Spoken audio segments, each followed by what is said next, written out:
Muito boa tarde a todos e todas. É com enorme prazer que eu compareço a este evento, a convite do meu ilustre amigo, prezado amigo, professor Gustavo Mônaco, e na presença de ilustres colegas, integrantes desse painel, e também a esse público diferenciado e qualificado. Eu me senti muito honrado pela oportunidade de aprender aqui. São todos temas que de alguma forma dizem respeito à minha expertise, que é o processo civil, e eu estou aqui para apenas fazer a coordenação e aprender com os colegas. Então, registro aqui esse agradecimento e a honra de estar aqui. Desde logo, lembro que neste painel nós contaremos com a presença dos ilustres colegas Solano Camargo, Marcel Zenicon, Joyce Costa Dias e Lídia Spitz. Eu vou apresentá-los um por vez a cada exposição, acho que fica mais adequado, senão chega no final, alguém já... Né?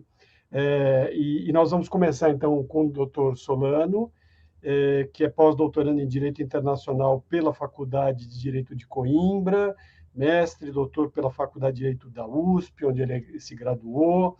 Ele é pesquisador da Faculdade de Direito da Universidade do Porto, License Master pela Faculdade de Direito de Lyon, Jean Moulin, e professor convidado dos cursos de pós-graduação da da Faculdade de Direito da Universidade Mackenzie.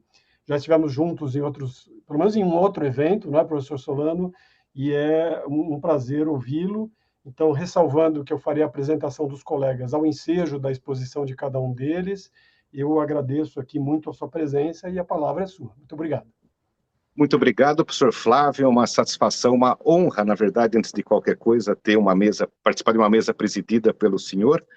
Cumprimento todos os nossos colegas aqui na pessoa da professora Lídia Spitz, cumprimento todo mundo, cumprimento o pessoal que está nos assistindo, e aqui, professor Flávio, até estava checando um pouquinho antes de começar o nosso painel, na abertura de segunda-feira, já temos quase 500 views, o que para nós, do Internacional Privado, é um Rock in Rio, é quase um Woodstock.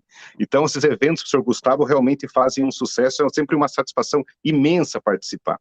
E aqui eu participei, vou falar muito brevemente, que o tempo é curto, mas eu convido quem estiver nos assistindo para que acesse os anais desse nosso segundo Congresso Brasileiro de Internacional Privado, que aliás eu já tenho o meu, está aqui do meu ladinho, aqui as vias escritas, estava fazendo propaganda, já recebi, e o meu artigo ele trata do conflito de jurisdição e os objetos do direito internacional privado, que basicamente, a disciplina do direito internacional privado, ele tem diversos objetos, dentre os quais o conflito de jurisdições.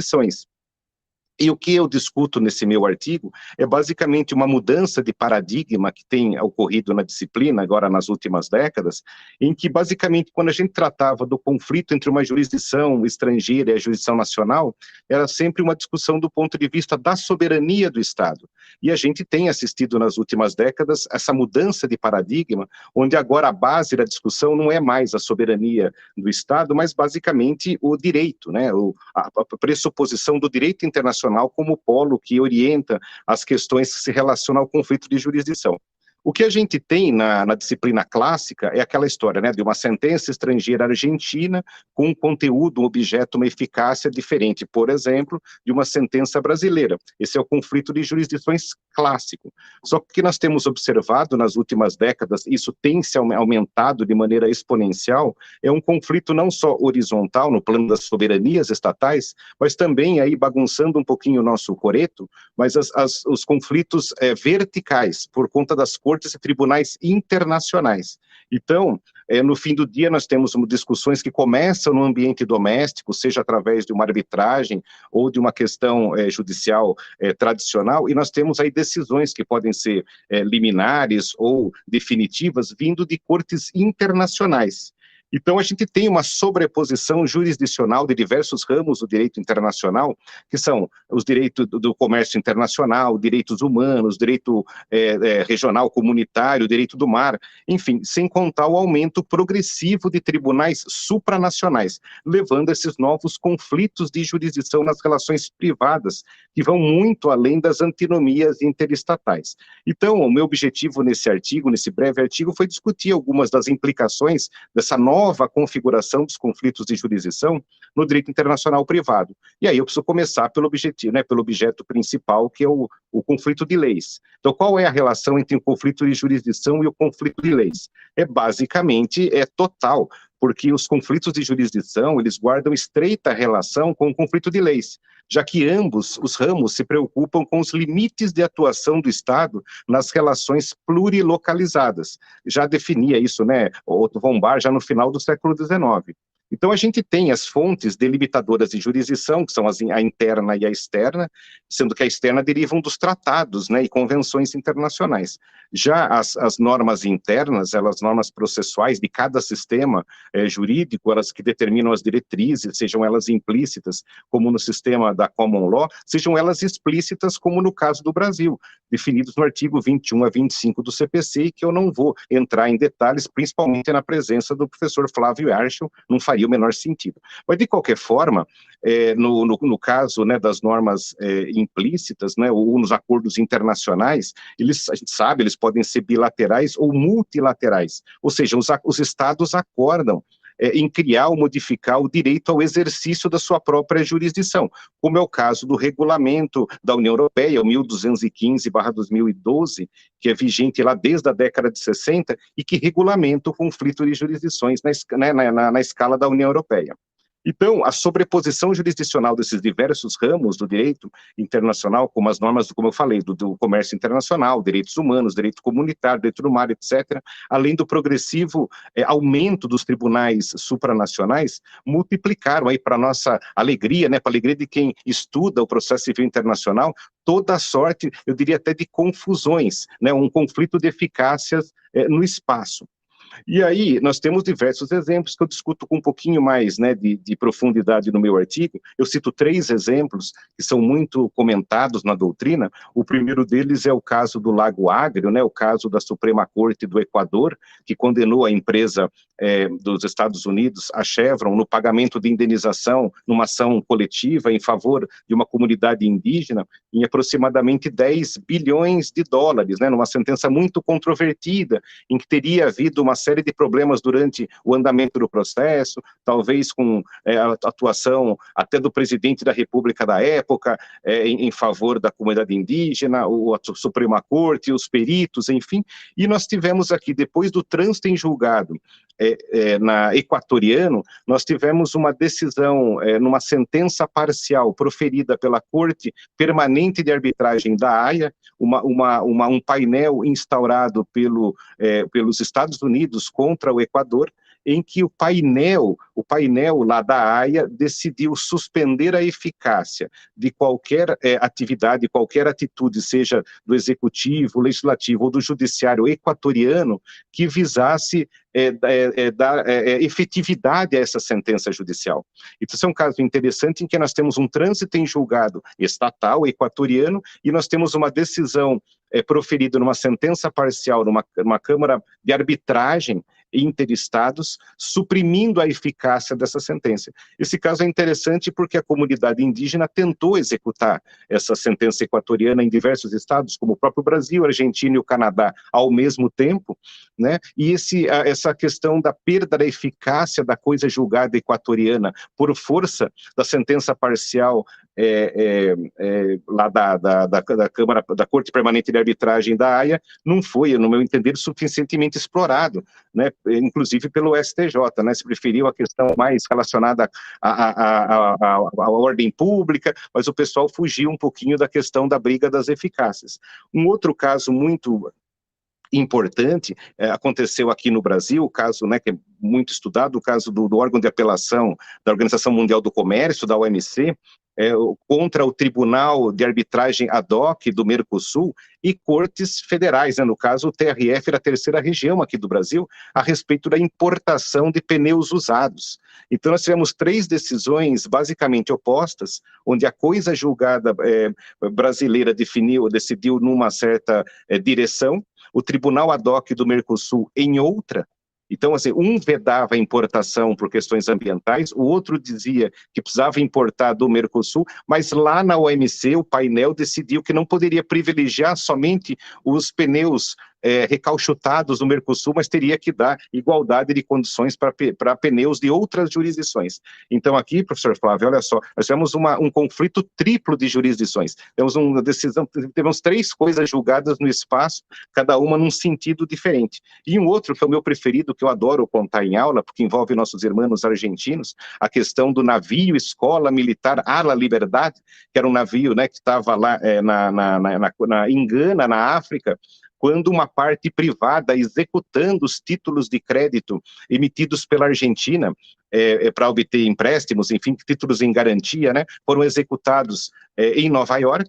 E o que aconteceu foi que Gana, que pertence à comunidade da Commonwealth, cumprindo o mandamento da corte argentina, determinou a apreensão de bens do Estado, aliás, pedido pedido dos Estados Unidos, né, em favor da parte privada, apreendeu o patrimônio argentino constituído pelo navio militar Ara Liberdade, lá na República de Gana. Aí se fica imaginando, né, o leilão asta pública desse navio para pagar os credores internacionais que sofreram o calote aí dos hermanos, que aliás ontem, para quem é palmeirense também teve, né, o problema lá, bom, enfim, palmeirense não, corintiano, desculpa. De qualquer forma, bom, como eu sou São Paulino, professor Flávio, eu também não vou entrar nesse aspecto. E aí a gente tem uma questão que a Corte de Hamburgo, né, a Corte do Mar, decidiu por anular a decisão da Suprema Corte de Gana, impedindo a que se continuassem, né, os procedimentos expropriatórios do navio militar argentino para a questão de imunidade de jurisdição, mas enfim, de qualquer forma, houve um conflito aqui também entre a Corte, o Tribunal do Mar e a Suprema Corte de Gana em favor da Argentina. São casos em que a gente vê a aplicação de regimes jurídicos, ora de direito do comércio internacional, ora em favor do direito do mar. Então, assim, existe uma inter-relação muito clara, ao meu entender, entre os atuais, né, modernos conflitos de jurisdição e conflito de leis. Um outro ponto, que são os objetos do direito internacional privado, a questão da nacionalidade, a gente vê os conflitos de jurisdição atingindo assim frontalmente certos postulados que nunca se discutiu no direito internacional privado clássico, que era a questão da soberania estatal definir os limites da nacionalidade. Então, a gente vê diversos, e foram muitos exemplos, e aqui eu não vou entrar em cada um deles, porque são muitos, mas só para pensar, o Tribunal de Justiça da União Europeia tem uma série de decisões a respeito dos limites da nacionalidade e a interpretação que cada Estado que compõe a União Europeia tem que dar no sentido de ser contra, às vezes, a determinações até constitucionais. Então, são muitos os exemplos. Então, o Tribunal de Justiça da União Europeia tem estabelecido uma distinção entre igualdade de direitos de cidadania entre os nacionais dos Estados-membros e os direitos nacionais de países terceiros, ou seja, de Estados terceiros de fora da União Europeia. Existe um regime internacional privado relativo à definição do próprio conceito de nacionalidade dentro do âmbito da União Europeia, que às vezes é definido somente pelo Tribunal de Justiça da União Europeia, em contrariedade a alguns regimes de seus Estados-membros. O Tribunal de Justiça da União Europeia recentemente considerou discriminatória a concessão de benefícios por parte de um Estado-membro exclusivamente a seu próprio nacional, em detrimento a nacionais de outros Estados-membros. Que mais? Tem a questão relacionada aos limites para que fosse considerado o início e o fim de um Estado, né? Especificamente no que diz respeito à sucessão dos Estados e o reconhecimento dos nacionais. Isso é particularmente importante no que diz respeito daqui a pouco, né? Se a Ucrânia vier a integrar a União Europeia e os nacionais da região do Donbass, lá, que está sendo anexado pela Rússia. Enfim. E, por fim, aqui para pensar o último exemplo que eu coloquei no meu artigo, o Tribunal de Justiça da União Europeia tem se aventurado a interpretar o campo dos limites das imunidades estatais, que são assuntos já definidos até, digamos assim, até séculos, mas que a União Europeia tem aí criado um direito, uma interpretação nova. E, por fim, eu tratei de um outro objeto do direito internacional privado, que é a condição jurídica do estrangeiro, ou seja, a maneira em que o Estado determina a atuação do estrangeiro dentro, né, dos direitos e garantias individuais, pelo ângulo do conflito de jurisdições. Então, de novo, para pensar o caso do Tribunal de Justiça da União Europeia, ela tem interpretado o direito da União, exigido dos seus órgãos, né, dos órgãos da União e dos Estados-membros, que dote uma certa organização acima dos interesses públicos dos Estados. Então, existem diversas jurisprudências que eu cito no meu artigo sobre a organização externa e interna dos Estados-membros, da União Europeia e tudo mais, em que o Tribunal de Justiça cria uma regulação e que tem contribuído fortemente para o desenvolvimento de uma jurisprudência internacional e para uma nova configuração relativa ao conflito de jurisdições.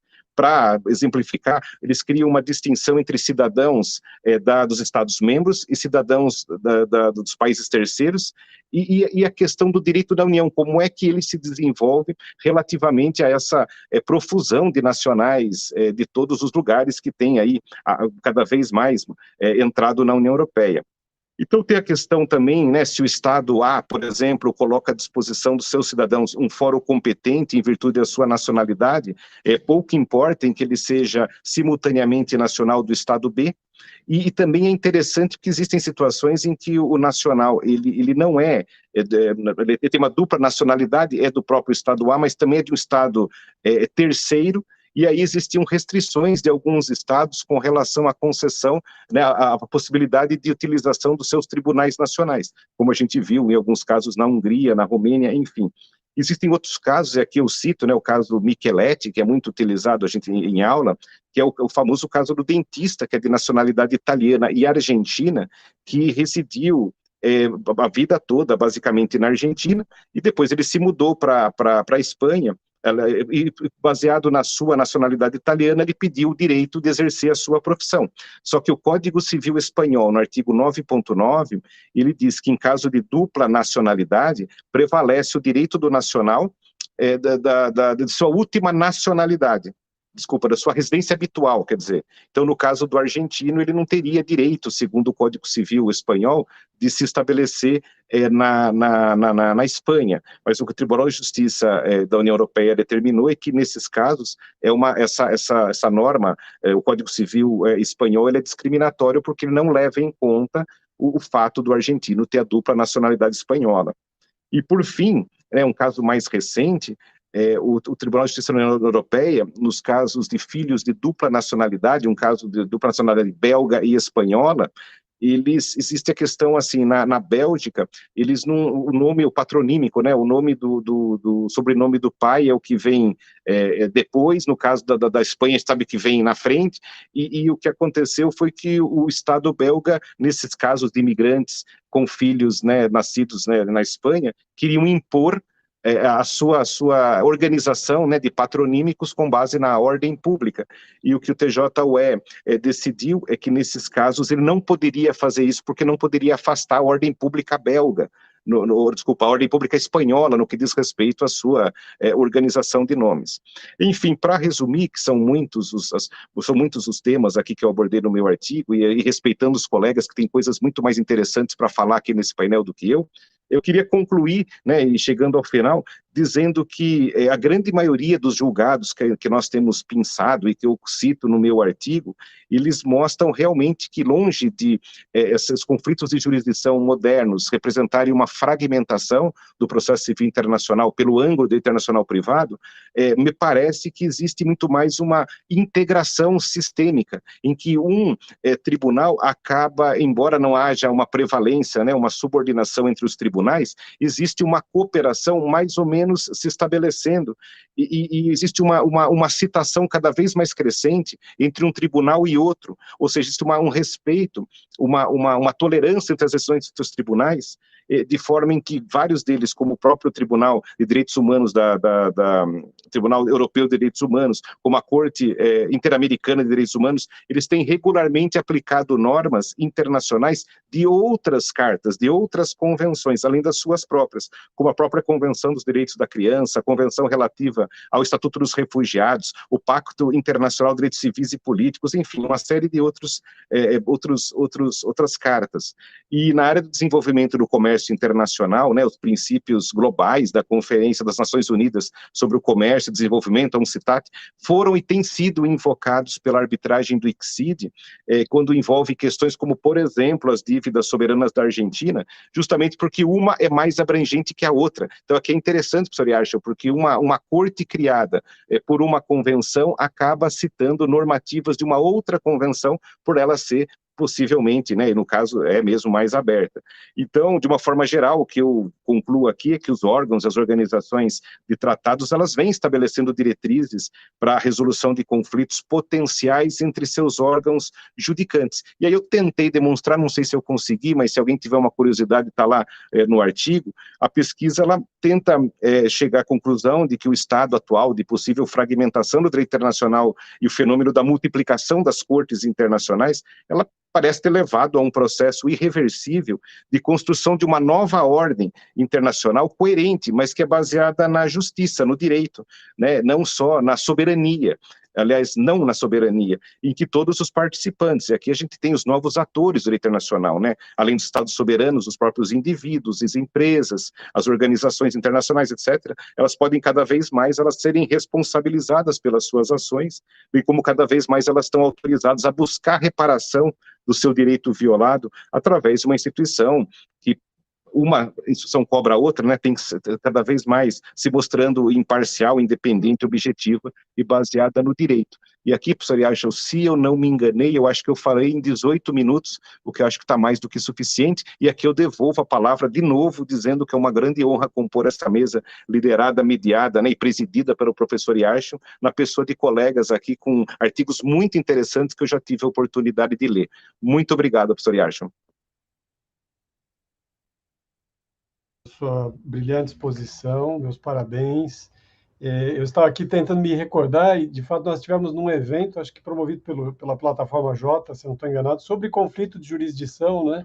Exatamente. E lá o tempero especial, digamos, do ambiente da internet e da questão talvez da superação da ideia de limites a partir da superação de limites no próprio ambiente da internet, foi um debate muito interessante. Eu mesmo orientei uma tese sobre limites da jurisdição, que acabou sendo publicada, né, Dr. Francisco Laux, que esteve lá conosco. Eu queria dizer aos nossos colegas que, pela minha idade, por falta de prática, eu perguntei ao professor Solano se ele gostaria que eu fizesse uma ressalva que ele me pediu que fosse feita. Ele disse que sim, e eu esqueci. Então, eu não sei por que eu perguntei para ele. Professor Solano, desculpe, viu? Então, eu quero dizer aos nossos colegas o seguinte: o professor Solano já muito cuidadosamente havia justificado a impossibilidade dele permanecer aqui conosco até o final. Então, ele, naturalmente, seria o ideal que ele ficasse aqui conosco, mas, por favor, professor, fique à vontade dentro das suas disponibilidades. Eu creio que os colegas só têm a agradecer aqui a sua participação. Então, fique à vontade.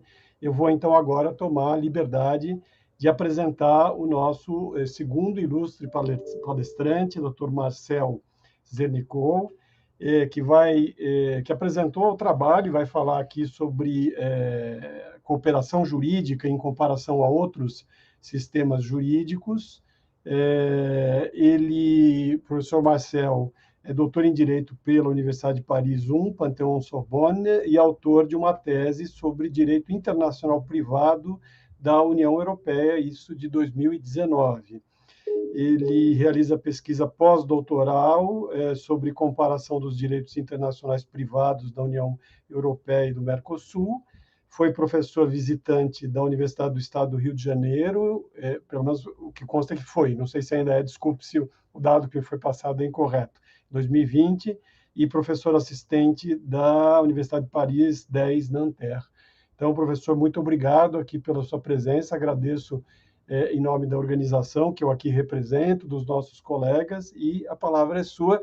Quero dizer que o professor teve algum probleminha de conexão nos ensaios aqui, e ele fez os grandes esforços para que tudo ficasse bem. Então, de antemão, se acontecer alguma coisa aqui, tenhamos paciência que tudo se acerta. Professor, a palavra é sua.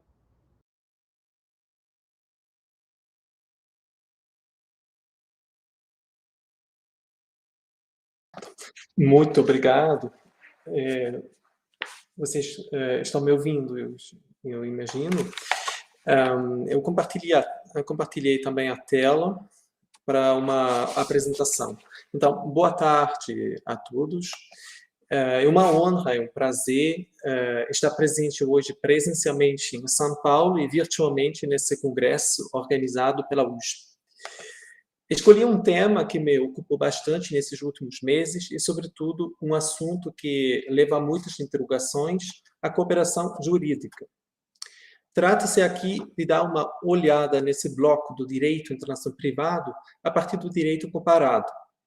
O papel do direito comparado no direito internacional privado tem sido ressaltado pelos autores.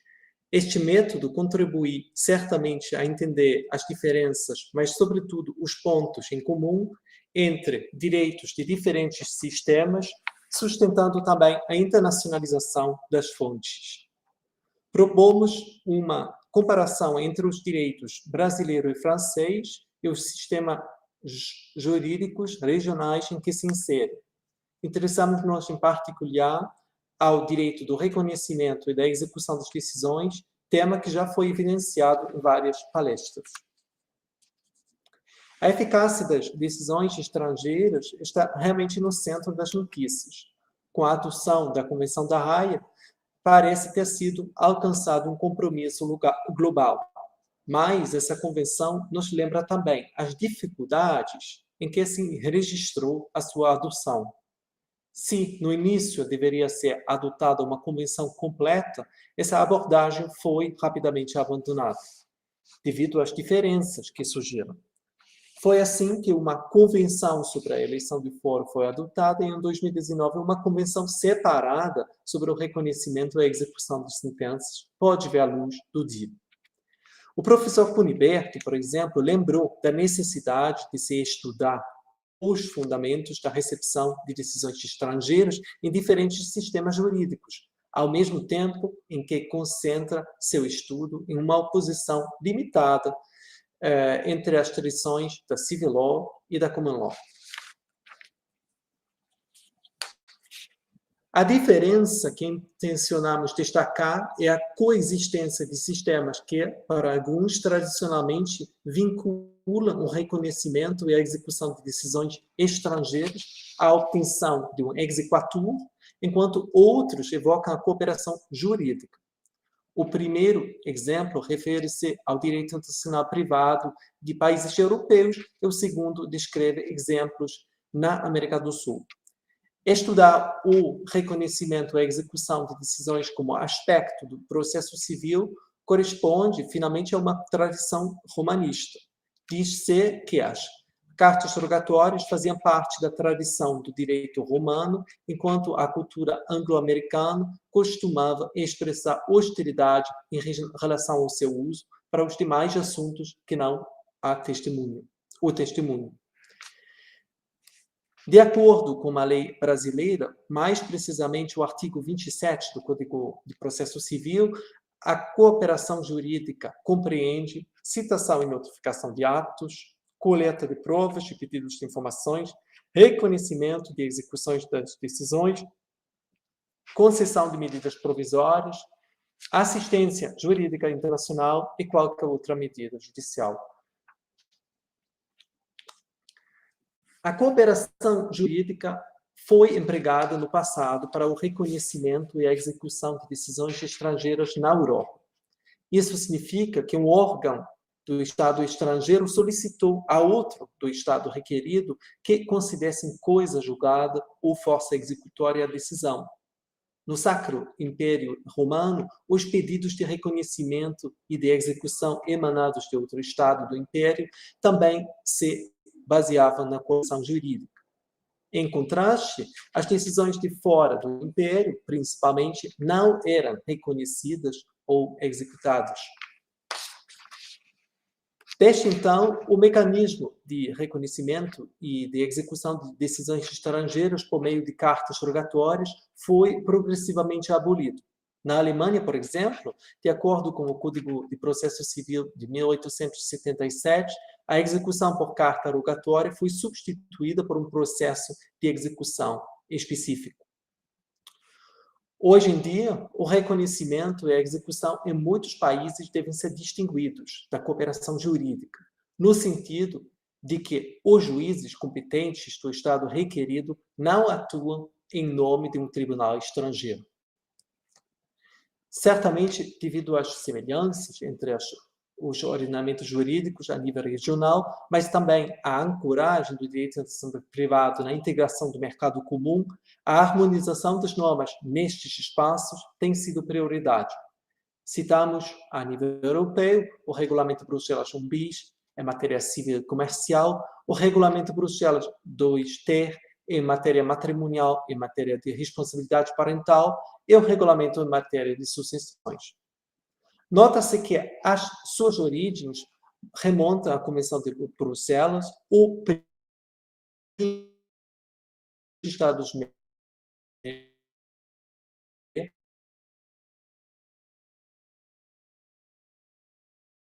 O Protocolo de Las Lenhas sobre cooperação jurídica foi o primeiro texto do direito privado comum.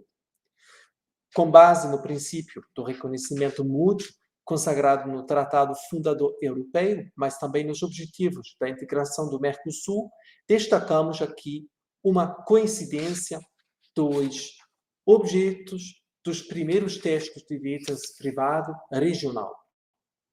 Acrescentemos que, a forciori, a União Europeia hoje negocia como organização internacional da Conferência da Haia, o que fortalece a posição regional sobre o direito internacional privado.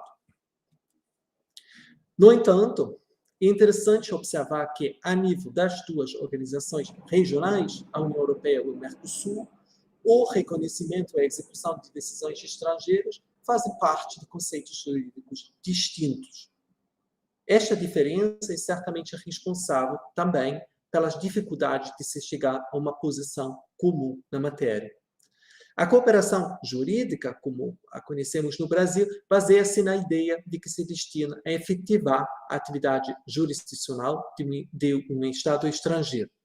A concepção europeia e, sobretudo, francesa consiste em inscrever o reconhecimento e a execução na obtenção de uma exequatur à decisão. Observaremos aqui, no primeiro momento, o mecanismo do reconhecimento e da execução das decisões dentro do sistema da cooperação jurídica. Em várias convenções sul-americanas, o reconhecimento e a execução continuam baseados na cooperação jurídica. As cartas rogatórias executórias têm uma longa história na América do Sul. Foi inicialmente concebida a carta rogatória única, seja para a assistência jurídica, seja para o reconhecimento e a execução de sentença estrangeira. Vários tratados e convenções foram ratificados por países sul-americanos nesse campo. No Brasil, as decisões são consideradas eficazes apenas no território do Estado de onde emanam, a menos que sejam homologados. Isso explica a diversidade jurídica dos procedimentos relativos ao reconhecimento e à execução. O artigo 40 do Código de Processo Civil deixa claro que a execução da decisão estrangeira pode ser obtida por meio de cartas rogatórias ou de ação de homologação de sentença estrangeira, que são regidas em capítulo especialmente dedicado. Mais precisamente, a homologação de decisão estrangeira e a concessão do exequatur, a carta rogatória. O reconhecimento formal, a homologação de uma decisão estrangeira é necessário para que produza efeitos no Brasil. A decisão homologatória é de natureza constitutiva, mas também leva a decisões executórias quando contiverem condenação. A decisão homologatória serve de título executivo. E a homologação permite que a decisão produza a res judicato. Além disso, a homologação é um pré-requisito para a execução. A emenda constitucional de 2004 transferiu a competência para o reconhecimento de decisões estrangeiras e a concessão de exequatur, as cartas rogatórias, ao STJ. O que nos interessa são os critérios para o controle. Eles incluem o respeito à ordem pública, aos bons costumes e à soberania nacional, sem autorizar uma nova apreciação dos fatos. O RSTJ dispõe um pouco diferentemente que a decisão estrangeira não pode ofender a soberania nacional, a dignidade da pessoa humana e a ordem pública.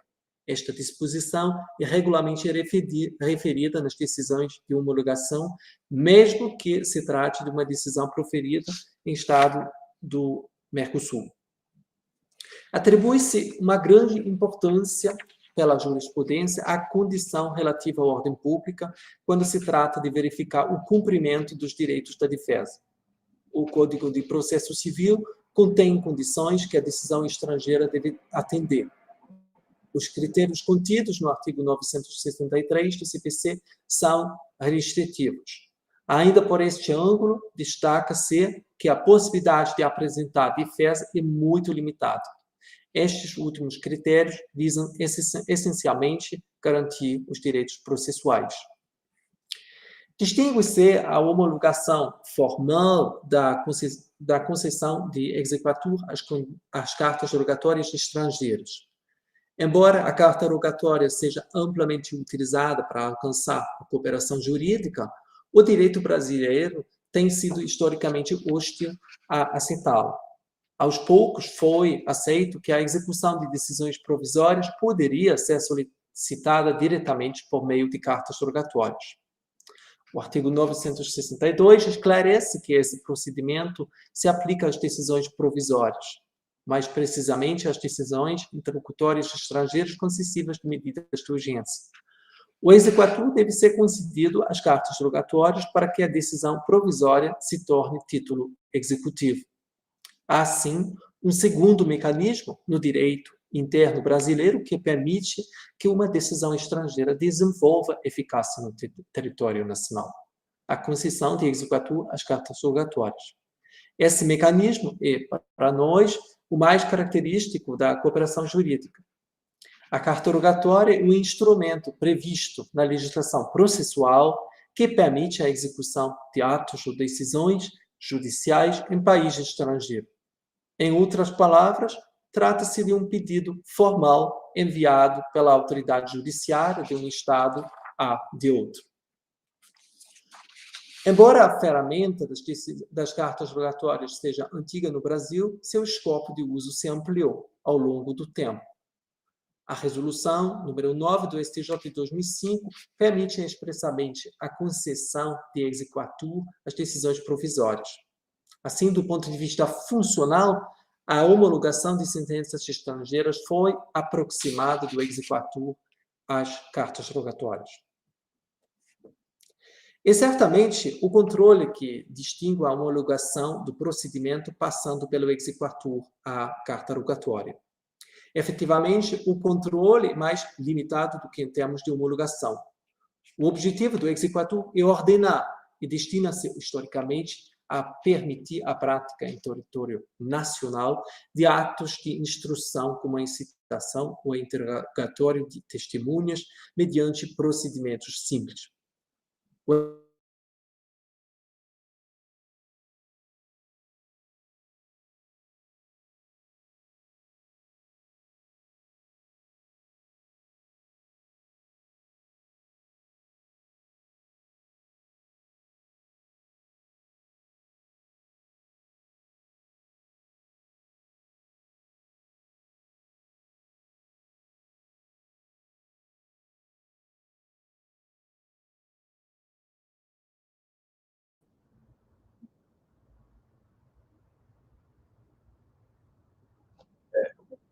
Conforme eu havia já prevenido, né, o professor Marcel está com problema de conexão, agora eu acho até que ele caiu mesmo, né? Então, a minha sugestão é nós aguardarmos um pouquinho para que ele possa concluir a sua exposição. Se, enfim, se passar de um tempo razoável, aí nós damos andamento aqui aos nossos trabalhos, aí eu convidaria a professora Joyce a iniciar a sua exposição. Mas vamos torcer para que o professor Marcel retorne para concluir a sua interessante exposição. Pediria só um pouco de paciência. Isso é um convite à volta aos eventos presenciais, né?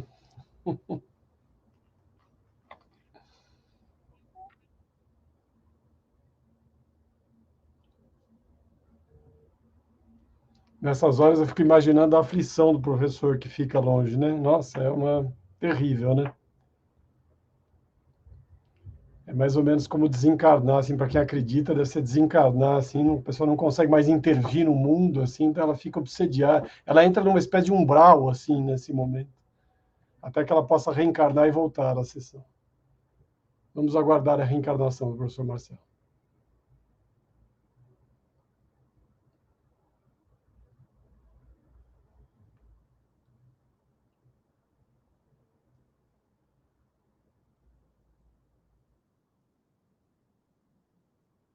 Pode o que vocês quiserem, para mim tanto faz, eu estou aqui a pôr.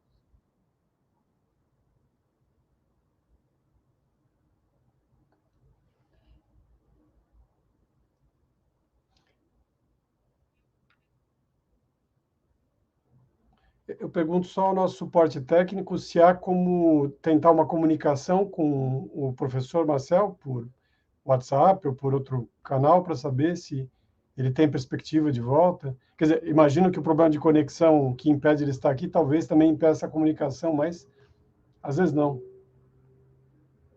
Há essa condição?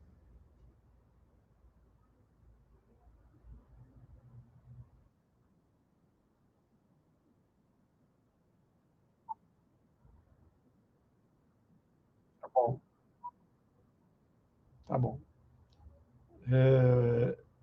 Joyce, eu sugiro que a gente espere mais um pouquinho só, porque se você começar aí também não tem o menor sentido em interromper a sua exposição, né?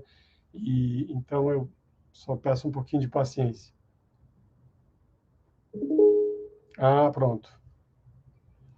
Professor Marcel, nos ouve? Sim, Ah, que bom que voltou. sim. E, infelizmente, a conexão onde eu estou não está... Ah, fique tranquilo, isso acontece. É uma pena, claro, para todos nós, mas, por favor, Uhum, siga e conclua sua brilhante exposição. sim. É,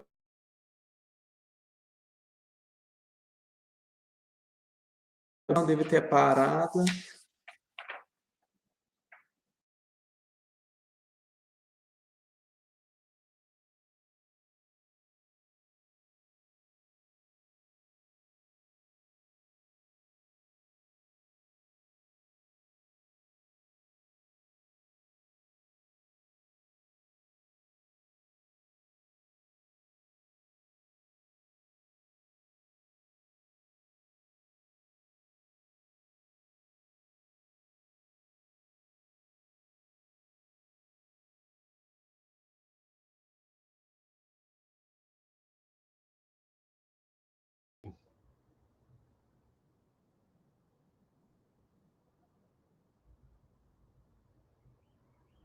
Ainda continuamos com um problema técnico aqui do professor Marcel. Peço um pouquinho de paciência dos nossos colegas que acompanham.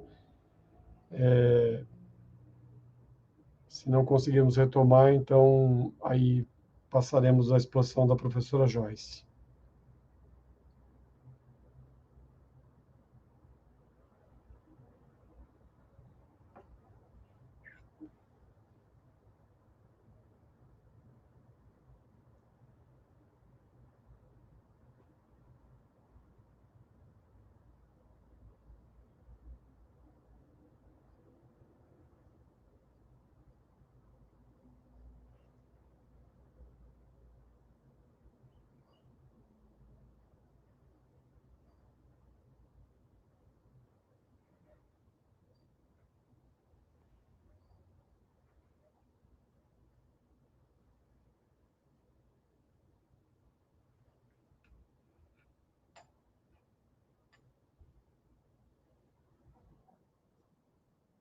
Oi.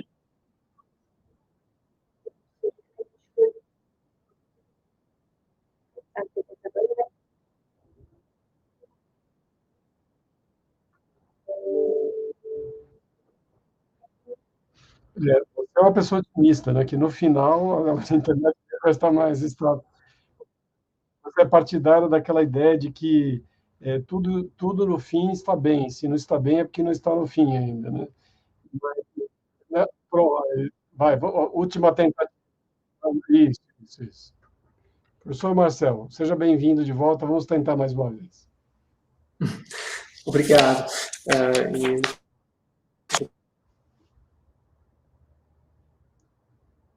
Está sem som novamente, professor.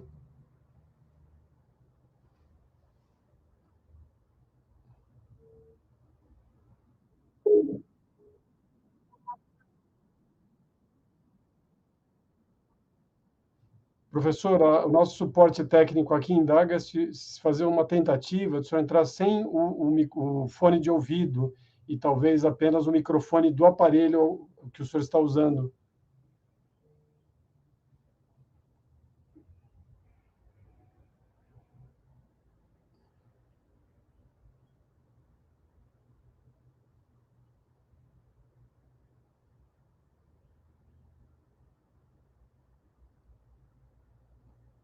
Eu me sinto assim meio impotente, porque eu não entendo nada disso. Então, eu tenho apenas fé em Deus e acontece, de vez em quando não.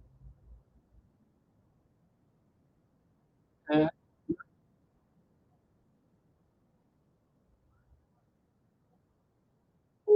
pronto, vamos lá. Então, a última tentativa. Se não der certo, então nós vamos para a professora Joyce. Que essa alternativa dele voltar depois, aí fica, é um pouco sem sentido, né? Quer dizer, ele perde um pouco do. Claro, ele poderá participar, etc., mas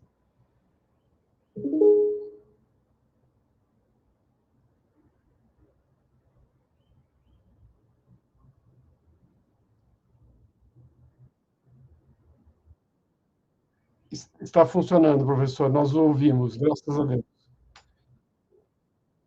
Isso, Que por siga favor. funcionando. Então, o senhor retoma para a conclusão da sua exposição. Muito obrigado. Sim. O que eu estava expositando era que a distinção da homologação pode ser conseguida especificando o papel atribuído às partes. Em primeiro lugar, deve-se destacar que se trata de um pedido de cooperação jurídica formulado entre jurisdições. A parte contra a qual a decisão foi proferida é citada para apresentar sua defesa na forma de impugnação. Em especial, é possível atribuir executoriedade às cartas rogatórias sem ouvir as partes. Além disso, não há direito a ter resposta da parte contra a qual a decisão foi proferida. Por outro lado, como em matéria de homologação, as partes têm o direito de recorrer na forma de agravo. Estes diferentes procedimentos podem ser explicados pelo conceito da cooperação jurídica, em que se inserem o princípio da independência soberana dos Estados, se opõe tradicionalmente ao fato de um juiz praticar um ato além das fronteiras do seu Estado. Isso também explica a utilidade da carta rogatória como expediente que consiste no mandato conferido por um juiz a outro juiz ou autoridade, convidando-o a realizar em sua jurisdição qualquer ato judicial, processual e investigativo. De maneira mais geral, as cartas rogatórias são utilizadas como mecanismo de comunicação entre dois tribunais, o que significa que elas podem ser empregadas dentro da mesma jurisdição ou fora dela. No último caso, são facultativas para o juiz, porque o princípio da territorialidade impediria qualquer obrigação de executar atos judiciais estrangeiros. Adicionamos que esse sistema, passando pela carta rogatória, foi ainda utilizado no Mercosul, entre os Estados-partes. E o sistema continua a ser utilizado em se tratando de Mercosul, este que nos conduz para afirmar a característica regional também da cooperação jurídica em matéria de reconhecimento e execução das decisões. O Protocolo de Las Lenhas institui dois tipos de cartas rogatórias, dentre as quais as relevantes no reconhecimento e na execução foram chamadas, por exemplo, no artigo da professora Carmen Tiburcio, de cartas rogatórias de segunda categoria. O meu objetivo era continuar ainda brevemente com algumas considerações sobre o direito francês, mas eu não sei se, por conta da interrupção, temos ainda o tempo para eu terminar essa parte sobre o direito francês.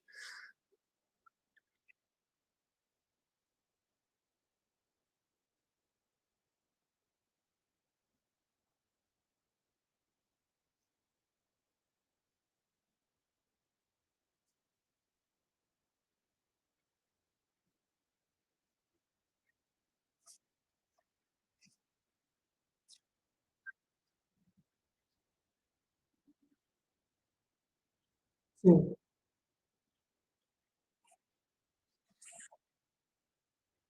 Obrigado, professor.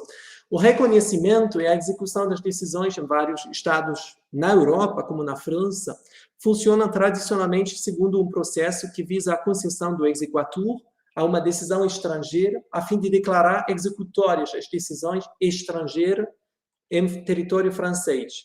Algumas decisões são eficazes sem que seja necessário introduzir uma ação, já que as decisões respondem aos critérios de regularidade. Uma parte interessada pode introduzir um processo a fim de obter a declaração do reconhecimento ou da inopinibilidade. Do ponto de vista histórico, foi necessária uma evolução no sentido da liberalização do reconhecimento das decisões. A sentença Parker negou qualquer efeito a uma sentença estrangeira na França que não se beneficia do exequatur. Quanto ao exequatur, ele foi atribuído segundo algumas condições restritivas e existia uma diferenciação em função da nacionalidade do requerente. Convém assinalar que se uma pessoa pretender simplesmente se beneficiar da situação criada por uma sentença estrangeira, sem querer vê-la consagrada contra a vontade de outrem, não seria necessário requerer um processo. Por essa razão, estamos falando de pleno reconhecimento de certas decisões judiciais. Isso diz respeito às decisões sobre o Estado e a capacidade das pessoas. Não foi mais exigido nenhum exequatur neste tipo de decisão. E mesmo fora desse domínio, foi admitida a possibilidade de pleno reconhecimento de decisões constitutivas. No entanto, as decisões declarativas e patrimoniais sempre exigem o exequatur. Sem entrar muito no detalhe, concluímos que há um reconhecimento amplamente facilitado pelo reconhecimento pleno, aqui no caso da França, e tem várias condições que são ainda verificadas. Hoje em dia falamos de 3 condições: a competência internacional do juiz estrangeiro, a ausência de fraude e o respeito à ordem pública. Pode-se observar, a propósito do critério da competência indireta, que ela é regida de uma maneira objetiva. O controle da regularidade é apenas um pré-requisito para a aquisição da coisa julgada no ordenamento jurídico francês, mas também para a executoriedade das decisões que são concernidas. Existem diferentes ações na justiça que conferem às decisões a força executória, ação em exequatur, ou visam a verificar a regularidade. Ressaltamos nesse contexto que o exequatur tem como objeto conferir força executória a uma sentença estrangeira na França. Uma vez adquirida a força executória, pode-se iniciar a execução fora das jurisdições. O processo de exequatur difere aqui do processo direto, pois seu objetivo não é reconsiderar a decisão. É, portanto, independente e obedece ao direito processual ordinário. Trata-se, nomeadamente, de introduzir a ação por via de citação. É o tribunal judicial que aprecia os pedidos de exequatur como juiz único. As condições verificadas são as relativas à legalidade da decisão acima. A decisão proferida confere eficácia à decisão em território francês. Observamos na França um sistema que institui a exigência do exequatur da decisão estrangeira para produzir efeito dentro do território francês. Um dos maiores avanços resulta em consequência da redução do papel do direito nacional pelo surgimento do direito da União Europeia. Esse último toma espaço cada vez maior quando se trata de reconhecer ou de pedir a execução de uma decisão no território de um Estado-membro. Por conta do efeito direto, os regulamentos se incorporam dentro do direito dos Estados-membros sem nenhuma transposição. Desde o regulamento Bruxelas 1 bis, falamos em princípio de reconhecimento mútuo das decisões. Basta fornecer a decisão estrangeira e um formulário específico no outro Estado-membro, onde se procura o reconhecimento ou a execução. No entanto, sempre é possível introduzir uma ação específica visando a recusa do reconhecimento ou da execução. As verificações são caracterizadas, entre outros, pela limitação do controle da competência indireta ao controle. principalmente das competências exclusivas ou protetoras. Concluímos que existe um verdadeiro campo de estudo de cooperação jurídica que inclui o reconhecimento e a execução das sentenças estrangeiras, em particular no Brasil. Ele se baseia na ideia de efetivação da atividade jurisdicional de um Estado estrangeiro. Assinalamos que, do lado europeu, existem também alguns trabalhos recentes que tocam na mesma problemática da cooperação jurídica, e falamos, às vezes, por exemplo, de trabalhos sobre coordenação das justiças estaduais, ou de diálogo judiciário espontâneo. Apesar da proximidade da terminologia, essa última se inscreve no contexto da regionalização na Europa e não se refere à utilização da carta rogatória. Observamos, de uma maneira geral, que o reconhecimento e a execução não são observados tanto como uma questão da efetivação da atividade jurisdicional de um Estado estrangeiro. Ela é vista como um corolário da competência internacional dos tribunais. Agradeço pela atenção e, mais uma vez, estou apresentando as minhas desculpas pela interrupção devido à conexão da internet. Mais uma vez, ficou uma honra para mim compartilhar essa mesa com tão importantes autores. Obrigado. Desculpar, essas questões fogem do nosso controle, não é isso? Então, pelo contrário, nós é que agradecemos o seu esforço, né? Antes, rapidamente, de passar a palavra à professora Joyce, de apresentá-la e passar a palavra, sua exposição me fez lembrar de uma tese de livre-docência que tivemos na Faculdade de Direito, que foi feita pelo ministro, já então ex-ministro, Sidney Bennett, sobre a homologação de sentença estrangeira, em que ele nos trouxe muito da sua experiência como ministro. E eu fico aqui pensando naquele problema da eficácia da sentença no país de origem, né? Que até hoje ninguém me convenceu, porque o STJ, salvo o melhor juízo, tem essa posição aqui no Brasil de dizer, bom, se a sentença foi anulada na origem, então não pode ser homologado aqui, mas ninguém ainda me explicou por que não se exige a homologação da sentença de anulação da sentença local aqui no Brasil antes de recusar essa eficácia. Talvez alguém possa aqui depois tratar desse ponto. Mas, enfim, agradecendo mais uma vez, eu passo então agora, passamos a professora, a doutora Joyce Costa Dias, que é mestre em Direito Internacional pela Universidade de Cambridge, mais especificamente Shell Centenary Scholarship, advogada aqui no Brasil, em Portugal, na Holanda, e sócia fundadora do escritório Joyce Dias Advocacia. Agradeço muito, inclusive, a paciência da professora também, né, que elegantemente aqui nos aguardou, e a palavra é sua, doutora Joyce. Muito obrigada, boa tarde a todos e a todas. É um prazer também fazer parte desse painel hoje com professores aí tão brilhantes. Principalmente com a professora Lídia, que a gente compartilha um tema similar hoje, então vai ser ótimo ter essa discussão também aqui no painel. O tema que eu trago é a citação em país estrangeiro por meios eletrônicos e esse questionamento se esses meios eletrônicos têm sido utilizados como uma manobra para driblar regras de cooperação jurídica internacional. E aí eu gostaria de começar dizendo que essa pesquisa, esse estudo foi feito não somente sob a perspectiva dos interesses do Estado, com relações com questões envolvendo o princípio da territorialidade da jurisdição, da soberania, da não intervenção, mas colocando realmente direitos humanos como foco, como centro desse estudo, para garantir os direitos humanos fundamentais do citando. Princípio do devido processo legal, ampla defesa e contraditório, garantir que esse indivíduo foi realmente citado, em idioma que entende, sabendo do prazo para apresentar defesa. Então, todo esse estudo foi feito com foco, tendo direitos humanos como foco central.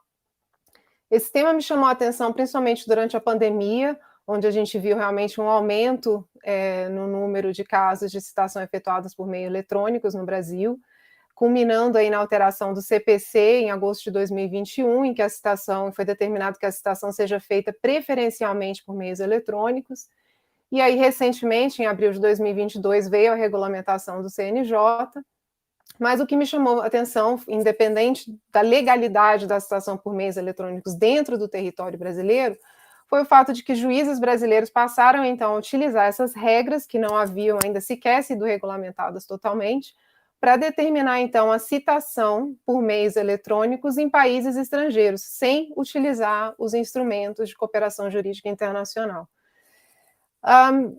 E aí, talvez um outro motivo também bem prático que me fez aprofundar esse estudo foi a questão mesmo do escritório, de 2 casos de situações bem práticas que a gente teve que pedir a citação de um réu domiciliado na França e outro de uma empresa com sede em Hong Kong, e aí a gente como quase com um dilema, porque como advogada, obviamente, eu gostaria de acelerar o processo, tentar obter uma citação por e-mail seria 1000 vezes mais rápido do que uma carta rogatória, mas, por outro lado, como internacionalista, eu realmente me questionei se a gente teria fundamentos jurídicos para defender essa citação por e-mail, por WhatsApp, em um outro país, sem que fossem utilizados instrumentos de cooperação jurídica internacional. Então, foram essas questões que deram origem aí a esse estudo.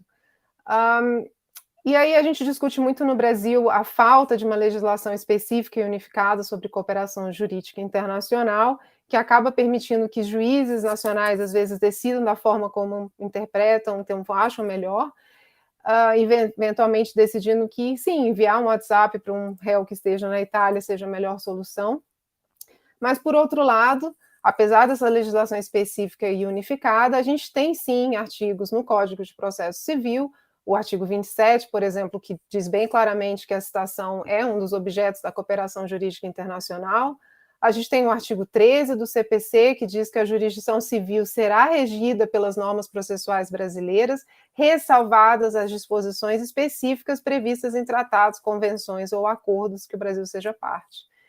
E aí, nesse contexto, tem, obviamente, a Convenção da Haia relativa à citação, é uma convenção relativamente nova no Brasil, que está em vigor desde 2019, mas que são normas que, apesar dessa legislação específica, da ausência de uma legislação específica unificada, são normas suficientes para que os juízes cumprissem com essas regras que estão previstas na Convenção, que prevê todo um procedimento para a solicitação de citação por meio de uma autoridade central, que tem justamente aí essa função, esse papel fundamental para prevenir falhas nesses pedidos de cooperação. E aí tem um artigo interessante na Convenção da Haia que eu queria chamar a atenção, que é o artigo 10, que eventualmente justificaria que um Estado remeta documento judicial por via postal diretamente a pessoas que se encontrem no estrangeiro, se o Estado destinatário não se opuser. Alguns autores até argumentam se esse artigo não teria elementos suficientes para a gente justificar uma interpretação extensiva para falar também por via postal eletrônica, né, por meio de uma correspondência eletrônica. Mas essa discussão no Brasil nem faz sentido, porque o Brasil fez reserva a esse artigo de forma bem expressa, e aí, com base no artigo 21 da Convenção de Viena sobre o direito dos tratados, essa reserva é então recíproca, o que quer dizer que países estrangeiros não podem remeter documento judicial por via postal diretamente a pessoas que aqui se encontrem, e o Brasil também não pode remeter documento judicial por via postal a pessoas que se encontrem em outro país. E aí a gente questiona, antes de entrar nesse ponto, a gente questiona se não pode, então, enviar diretamente, poderia o Brasil, por meio da autoridade central, requerer, então, que a citação fosse por meios eletrônicos? A princípio, a gente entende que sim. A questão é que não são todos os países que aceitam citação por meios eletrônicos. A Holanda, Luxemburgo, por exemplo, não é permitida de forma alguma. Itália e Portugal permite-se a citação por e-mail, desde que esse endereço eletrônico esteja cadastrado em banco de dados, como é bem parecido com o procedimento que a gente vem fazendo no Brasil. E o Brasil e a Índia, que já estão até indo além, permitindo, por exemplo, citação até mesmo pelo WhatsApp. E aí já tem decisão do STJ, inclusive, na esfera penal, permitindo a citação por meio do aplicativo. E aí a gente entra, então, na questão... na análise dessa jurisprudência, principalmente durante a pandemia, que a gente começou a perceber que os juízes foram determinando citação por meios eletrônicos.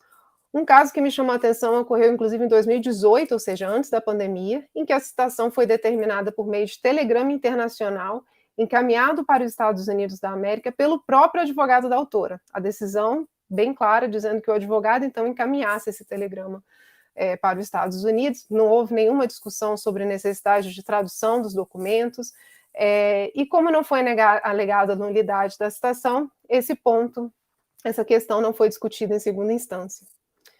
E aí um outro caso que também chama a atenção foi a citação por e-mail de um alimentante residente na Itália. O juiz deferiu a citação dessa forma, depois resolveu declarar a nulidade, dizendo que, na verdade, ele não era uma pessoa cadastrada junto ao Poder Judiciário brasileiro, então a citação seria nula. Mas aí, em sede de agravo de instrumento, o Tribunal de Justiça do Estado de São Paulo reverte a decisão dizendo que sim, é possível a citação por e-mail, até mesmo por WhatsApp, e dizendo expressamente, sobretudo nos casos em que a citação deve ser realizada no estrangeiro. E aí aqui assim, a gente vê claramente, ignoraram todas as regras de cooperação jurídica internacional e a gente já identifica, inclusive, problemas que poderiam eventualmente ocorrer numa posterior homologação de sentença estrangeira na Itália.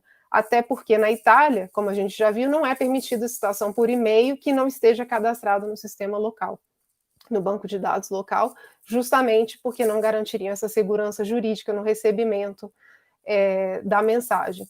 Então, assim, são vários os riscos que a gente corre quando a gente autoriza, permite que a citação por meios eletrônicos seja feita sem utilizar os instrumentos de cooperação jurídica internacional.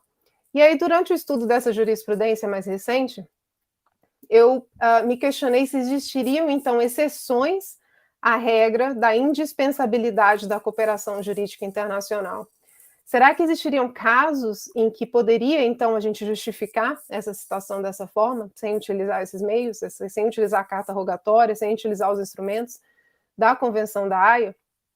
E aí, um primeiro ponto que me chamou a atenção foi com relação à cláusula contratual.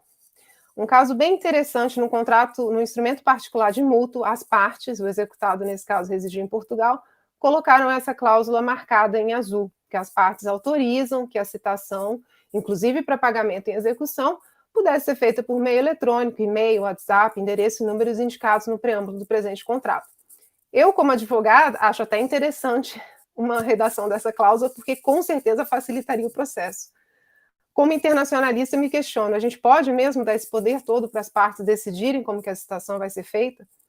O juiz estadual, nesse caso, entendeu que a funcionalidade de citação por meios eletrônicos ainda não havia sido implementada no Brasil e indeferiu. O Tribunal de Justiça do Estado de São Paulo veio e disse expressamente que a carta rogatória levaria anos para ser concluída e que havia, então, essa cláusula no contrato de mútuo que permitia a citação por e-mail, e foi adiante. E aí eu tentei ver se tinha algum entendimento do STJ sobre o assunto. A jurisprudência do STJ tem uma regra bem clara, uma regra geral, que a gente, internacionalistas, conhece bem, que a citação de uma pessoa domiciliada no Brasil para responder a processo no exterior deve ser por carta rogatória. Recentemente, eles flexibilizaram essa regra e uma empresa brasileira foi citada por via postal, não por carta rogatória, em uma ação que tramitou na Suprema Corte de Nova York. E o STJ flexibilizou essa regra com base em dois argumentos. Um, que a citação ocorreu em conformidade com as leis de Nova York. Dois, que a citação ocorreu em conformidade com o pactuado no contrato entre as... E aí eu me pergunto, e se não estivesse em conformidade com as leis do país? Poderia, mesmo assim, as partes terem acordado por um meio de citação que não está de acordo com a legislação local? Não tem nenhum julgado nesse sentido, a gente espera, obviamente, que o STJ diria que não, mas em um outro julgado, que não tem a ver com citação, mas que as partes colocaram no contrato uma cláusula dizendo que a credora poderia obter liminarmente bloqueio de ativos financeiros da parte devedora, sem necessidade de prestar garantia. De novo, uma cláusula que, do ponto de vista da advocacia, a gente pode até achar bem inteligente. O STJ disse que não, que isso não é possível, que existem limites para a modificação de funções desempenhadas pelo juízo no processo e que são inerentes ao exercício da jurisdição, ou seja, a autonomia das partes deve ser limitada quanto às regras processuais de ordem pública, o que a gente entende que é realmente a citação. Então, eu entendo ser correta a decisão na STJ, no sentido de que a autonomia das partes deve ser realmente limitada, como é o caso da citação. Eu acho que o risco, né, de permitir seria que as partes pudessem escolher qualquer método de citação. E aí, quando a gente fala principalmente dos direitos fundamentais do citando, a gente correria um sério risco em casos, às vezes, envolvendo o consumidor, em casos envolvendo questões trabalhistas, e claro que, às vezes, as partes escolhendo um método que viola claramente as normas de ordem pública dos países envolvidos ou até mesmo a ordem pública internacional. Então, a gente conclui que a autonomia das partes, por uma causa contratual, seria possível a gente, então, fugir das regras de cooperação jurídica internacional. Um outro ponto que surgiu na pesquisa é com relação ao endereço incerto e não sabido. Em uma ação de alimentos, o executado estava nos Estados Unidos, só que em local incerto e não sabido. E a parte requereu, então, que a citação fosse feita pelo WhatsApp. O juiz de primeira instância indeferiu, por entender que o uso de conta privada, já que ela não teria uma conta de WhatsApp do gabinete, né, da vara, poderia implicar em violação às normas de segurança e segredo de justiça. O Tribunal de Justiça do Estado de São Paulo disse que não, o desconhecimento do endereço impossibilitaria a execução de carta rogatória e que a natureza alimentada demanda, os interesses do menor justificariam, então, a citação por WhatsApp. E aí, de novo, Estados Unidos não permite citação pelo WhatsApp. E aí vem uma questão também interessante de observar, que todos esses casos, a gente vê que o juiz de primeira instância, na verdade, tem uma cautela muito maior em deferir esse tipo de citação. E os tribunais, na verdade, de segunda instância, que estão deferindo essa citação por meios eletrônicos. A Convenção da Haia é bem clara e diz que não se aplica quando o endereço for desconhecido. Então, a gente não precisa aplicar a Convenção da Haia nessa situação. E uma das discussões que surge, então, é se a gente poderia aplicar a citação por edital. O artigo 256 do CPC diz que será considerado inacessível, para efeito de citação por edital, o país que se recusar ao cumprimento de carta rogatória. Os tribunais brasileiros têm aplicado uma interpretação extensiva a esse artigo, têm deferido a citação por edital, antes mesmo de enviar a carta rogatória. Assim que a parte alega que o endereço é incerto e não sabido, os vários juízes, vários tribunais brasileiros têm deferido a citação por edital. É interessante notar que o STJ tinha um outro entendimento, que quando requerida domiciliado no Brasil, por exemplo, a citação por edital é válida apenas depois que há tentativa de citação por carta rogatória, com exceção aí de alguns casos na esfera penal. Então, os juízes estaduais têm dado uma interpretação que ainda não tem no STJ. E aí a gente questiona se poderia, então, ser justificada a citação por edital de um réu que se encontra no exterior em endereço incerto e não sabido.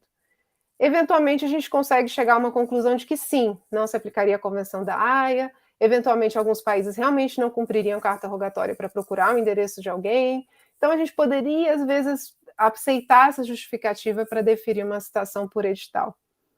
Mas aí eu me pergunto, será que a citação por meios eletrônicos, nesse caso específico, não seria um método mais eficaz? A gente, como advogado, sabe, e não sei se alguém tem conhecimento, mas eu nunca tive, de alguém que tomou conhecimento de um processo por conta de um edital. Antigamente a gente publicava isso em jornal, né? Aí que não teria conhecimento mesmo. E aí eu fico me perguntando, será que então, neste caso específico, uma citação por WhatsApp, por e-mail, que a parte, por exemplo, naquela ação de alimentos já tem o endereço, já tem o WhatsApp da parte, não seria então uma forma de se garantir essa citação, garantindo os direitos do citando, para até, né, em respeito ao acesso à justiça, que faz parte como um dos objetivos da cooperação jurídica internacional? E eu entendo que nesse caso seria interessante uma construção nesse sentido. Mas, de qualquer forma, eu entendo que seria necessário regular, que isso fosse regulado pela própria comunidade internacional para se evitar, obviamente, decisões conflitantes e para se garantir a segurança jurídica, obviamente. E aí eu gostaria de finalizar com uma hashtag que eu achei bem interessante, que foi sugerida pela jurista Cristine Calibala, no relatório da Conferência da Haia. Esse relatório é bem interessante, ele é chamado A Convenção da Haia de 1965 na Era da Tecnologia da Informação Eletrônica, e ele foi publicado justamente meses antes da pandemia, quando a gente não imaginava que a gente teria que se adequar nos meios eletrônicos aí para conseguir continuar mantendo os processos andando, mas veio justamente meses antes para tentar adequar a Convenção da Haia de 1965 para essa nova realidade tecnológica que a gente vive. E aí essa autora defende, inclusive, que essas plataformas de mídia social, elas teriam realmente a habilidade de simplificar, de agilizar esses procedimentos, desde que, obviamente, né, devidamente regulamentadas. E aí a gente se questiona, né? Será que alguém já foi citado no Brasil, já que o Brasil já está avançado nessa questão, autorizando, inclusive, citação por WhatsApp? Será que tem algum caso de citação que tenha sido feita pela plataforma Facebook ou Instagram? Eu não consegui encontrar nenhum caso na justiça, na pesquisa de jurisprudência, mas também não me parece uma realidade tão distante, por 2 motivos. O CNJ inclui perfil em rede social na definição de endereço eletrônico, na última regulamentação que fez agora em abril de 2021, e já tem um caso, por exemplo, de um juiz estadual em João Pessoa, que determinou a intimação pelo aplicativo Messenger do Facebook, dizendo que para que a parte constituísse novo advogado. Então, não foi citação, mas foi uma intimação pelo aplicativo Messenger do Facebook. Então, eu realmente acho que a gente não está longe dessa realidade. Acho que é por isso que é fundamental que a comunidade internacional realmente intensifique essa discussão para que a gente possa adequar as regras de cooperação jurídica internacional à luz dessa nova realidade tecnológica, justamente para evitar, então, que os juízes brasileiros se utilizem desses meios eletrônicos e das facilidades desses meios para driblar essas regras de cooperação jurídica internacional que já existem, sempre com foco de, não somente por uma questão de soberania, mas por uma questão de respeito, de garantia ao respeito dos direitos fundamentais do citando. Essas seriam as minhas observações. Eu agradeço pelo tempo. Quem agradece somos nós, e eu não consigo resistir aqui, muito brevemente, antes de passar à professora Lídia, até porque acredito que ela dialogará com a sua exposição, né? Pelo menos há pontos de intersecção, mas até por isso, eu tomo a liberdade aqui de dizer que eu acho que o negócio jurídico processual, entre maiores e capazes, né? Ou pelo menos se tratando nos moldes do artigo 190 do Código de Processo Civil, ele poderia perfeitamente, no meu modo de ver, incluir a comunicação.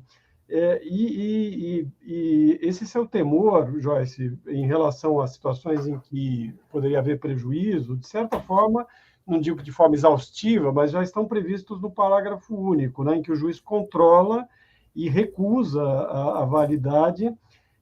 Aí, nos casos de nulidade, aí depende se você entender que uma disposição como essa por si só seria inválida, mas de inserção abusiva em contrato de adesão ou em que alguma parte se encontre em situação de manifesta vulnerabilidade. Isso atenderia, em parte, à sua preocupação. Eu lembro apenas que o conceito de vetusta, hoje em dia, é meio relativo, né? Mas a vetusta Lei 8.245, em matéria de locação, já previa, no artigo 58, inciso 4º, que, desde que autorizado no contrato, a citação, intimação ou notificação far-se-á mediante correspondência, claro, com aviso de recebimento, mas é a nossa correspondência. Se essa correspondência pode ser considerada via Facebook, etc., aí já é um outro tema, e respeitar as muito boas intenções e a capacidade dos ilustres integrantes do CNJ, eu creio que eles não têm competência constitucional para legislar sobre processo, e isso é processo. Não é só a regulamentação do dispositivo legal, né? E isso é uma interpretação, no mínimo, jurisdicional. No mínimo, jurisdicional, interpretar o que dispõe data máxima vênia do CNJ, apesar das suas boas intenções. Mas parabéns pela exposição, tema, concordo, relevantíssimo. Envolve também a questão difícil da ordem pública internacional. Eu mesmo já me deparei com uma situação de investigação de paternidade, em que, na Holanda, o réu foi citado por um mecanismo previsto na Holanda, não admitido pelo Brasil, e o STJ admitiu. Acabou. E investigação de paternidade em que no direito brasileiro sequer a revelia produz a confissão ficta. A lista é ótimo, né? Porque é realmente uma decisão difícil, porque como advogado eu quero muito poder defender a autonomia das partes, eu quero muito poder incluir nos contratos dos meus clientes que as partes possam ser citadas por e-mail, porque isso realmente vai facilitar.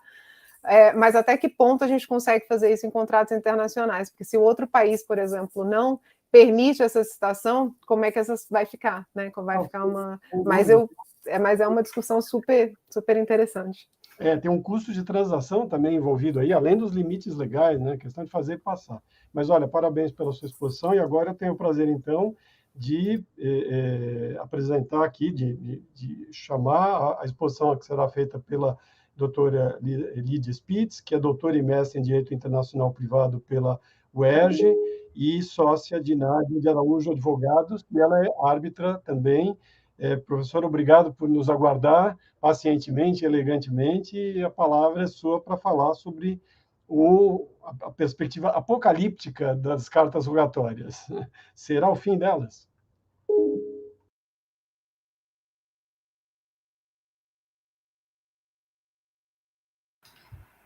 Mas acho que o meu vai funcionar. Boa tarde a todas e a todos.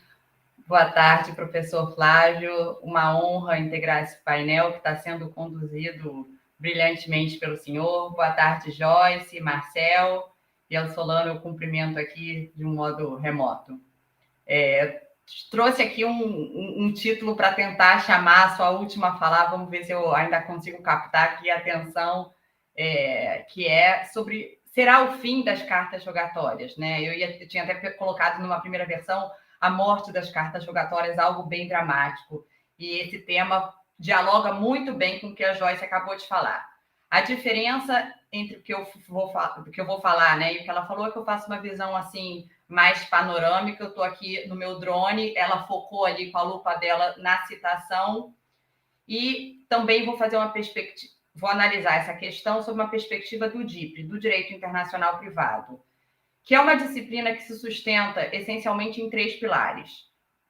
A jurisdição, o conflito de jurisdições, tema sobre o qual o professor Solano discorreu um pouquinho, que é aquela ideia do foro. O segundo pilar é a questão do conflito de leis, a lei aplicável, que não foi abordada por nenhum de nós. E o terceiro pilar do DIPRI é a cooperação jurídica internacional, que homologação de decisão estrangeira, o Marcel abordou um pouco esse tema. 2, carta rogatória, que é o que a Joyce falou, eu vou falar e o Marcel também falou um pouquinho. E o terceiro é auxílio direto, que é quando o pedido não vem efetivamente do judiciário, e sim de um ente não ligado ao judiciário, vem de fora e acaba sendo cumprido diretamente aqui no Brasil. Então, esses são os pilares do DIPRI. Vou focar na modalidade de cooperação da carta rogatória. A gente quer o quê? O direito caminha para um sistema mais simples, menos burocrático, mais eficiente, nessa cooperação jurídica em que os estados, né, eles cada vez mais, a questão não é tanto o porquê ajudar um estado estrangeiro, mas sim como a gente viabiliza esse auxílio, né? Questões que ocuparam durante centenas de anos a disciplina, hoje não se colocam mais, não encontram mais espaço. Mas a questão é que todo o tema da cooperação jurídica internacional está atrelado a questões, a um preceito fundamental, que é soberania.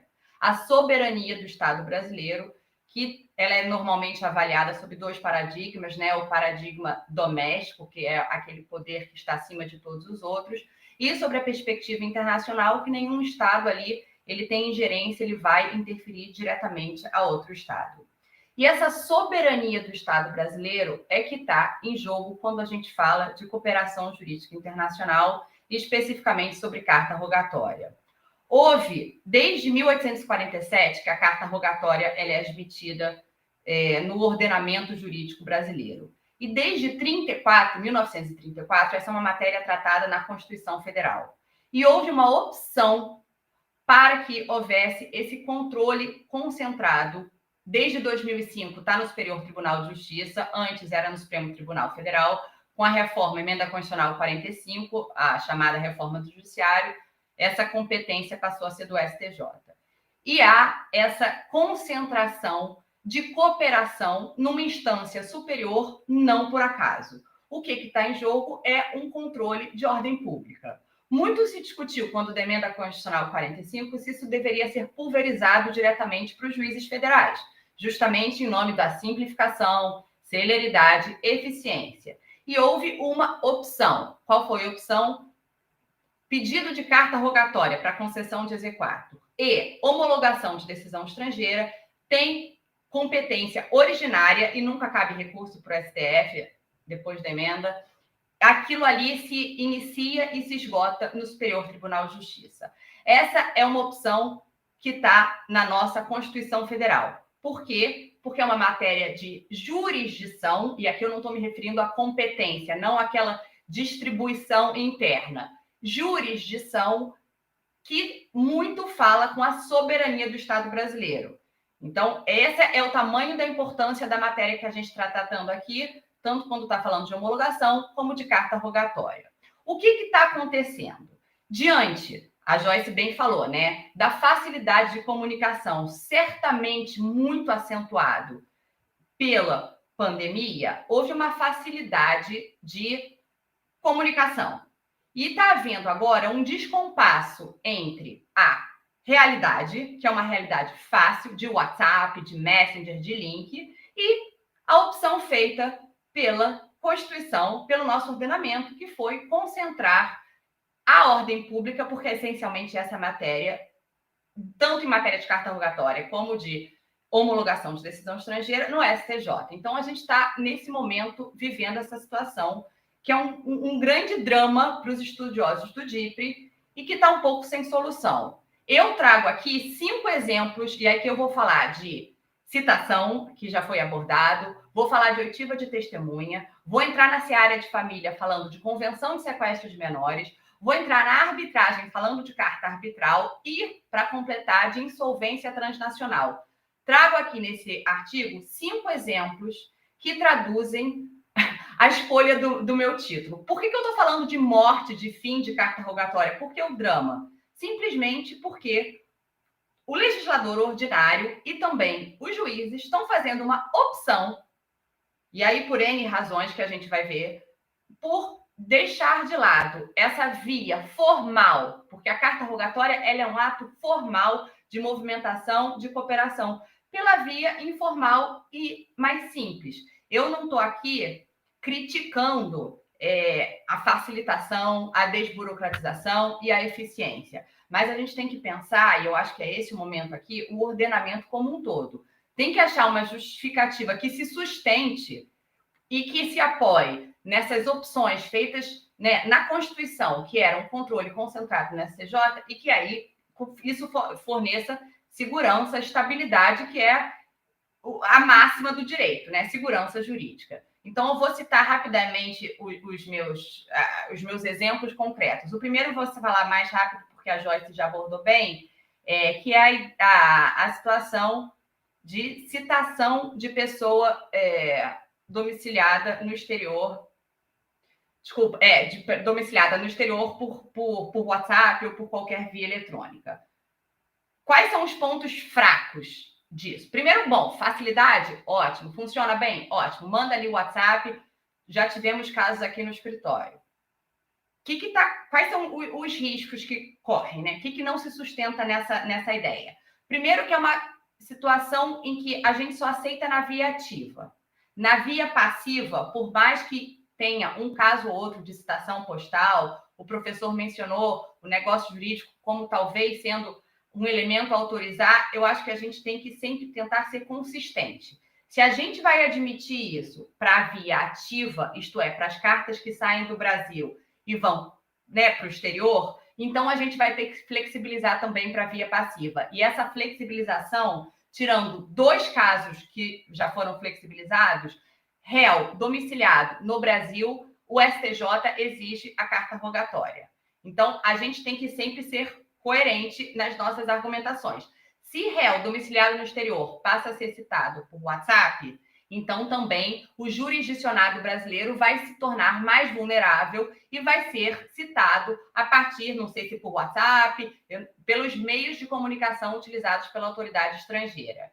E a gente entra numa seara muito complicada, que é o seguinte, como é que vai ser a homologação dessa decisão no Brasil? Porque como é que o STJ aqui, ele é muito preocupado com o jurisdicionado nacional, ele tem sempre aquela proteção máxima, cara, meu jurisdicionado, a regra é diferente do jurisdicionado estrangeiro, né, sobre a qual ele não tem ali ingerência. Então, essa é uma situação muito delicada. Vou pular essa porque eu acho que já foi bem abordada.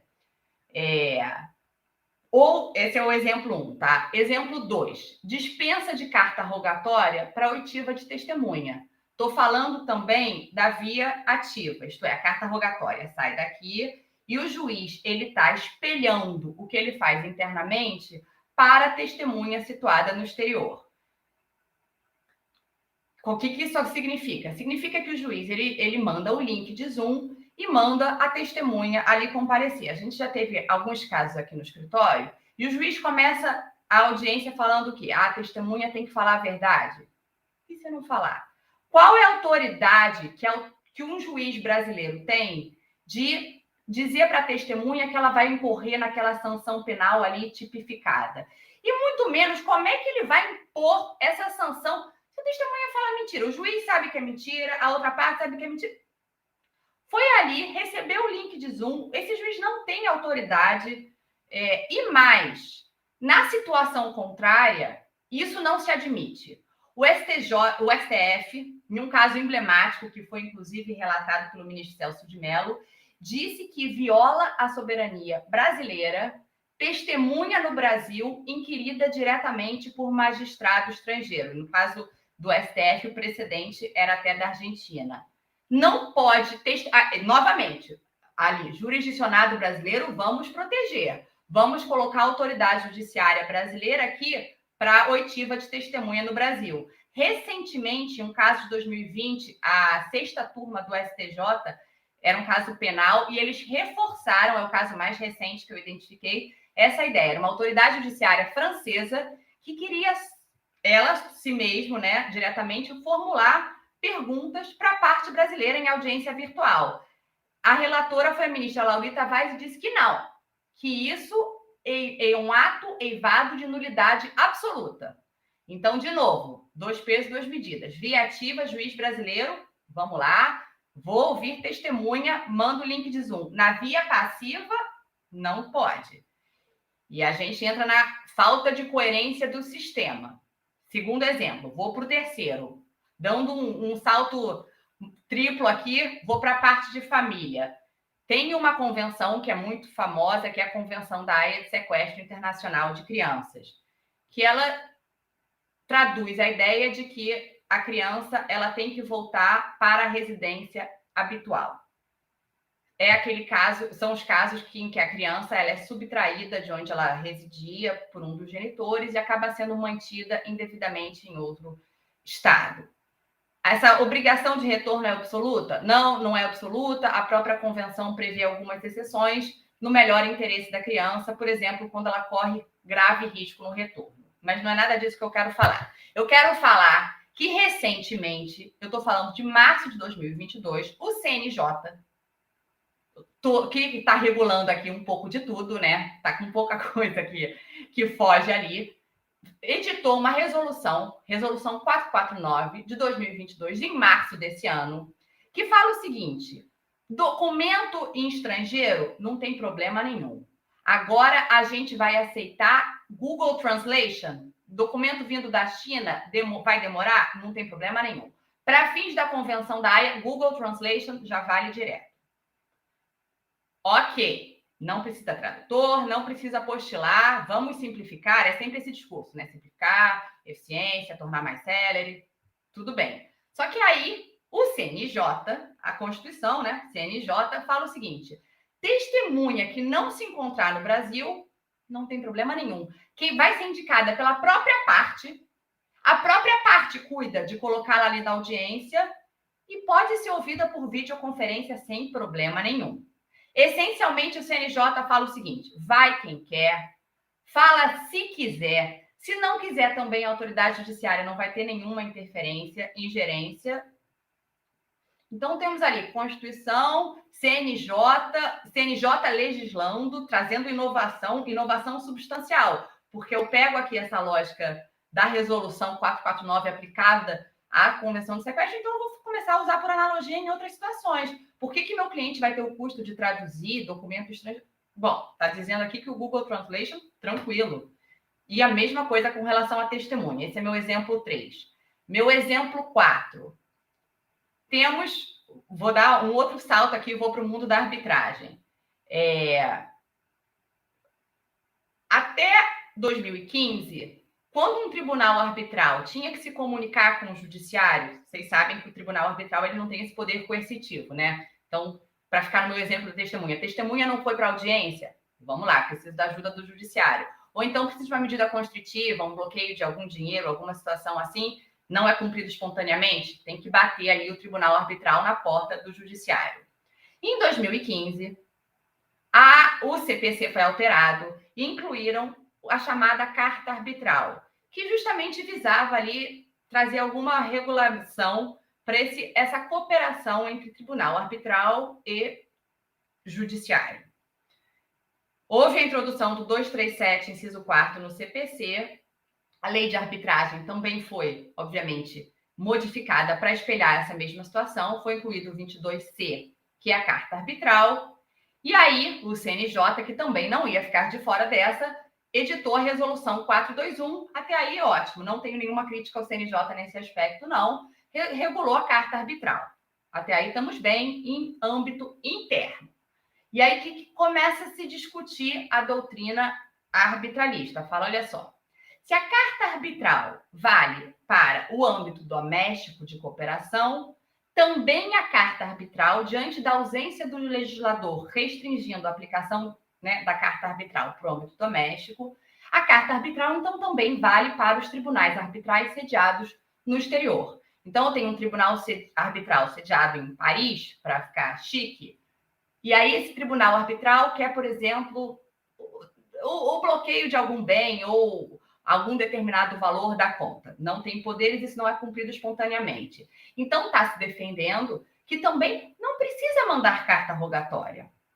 Esse tribunal arbitral poderia se fazer valer de quê? Da carta arbitral. Então, a gente tem uma situação anômala. Por quê? Porque se não fosse um tribunal arbitral e fosse uma ordem judicial de bloqueio vindo de Paris, mas da autoridade judiciária francesa, o que seria necessário? Carta rogatória? Não tem problema nenhum. Quer bloqueio? Não tem problema. Vamos mandar por carta rogatória para o STJ, que vai fazer essa análise, que é uma análise, assim, perfunctória, não é uma análise... Mas vamos ali verificar.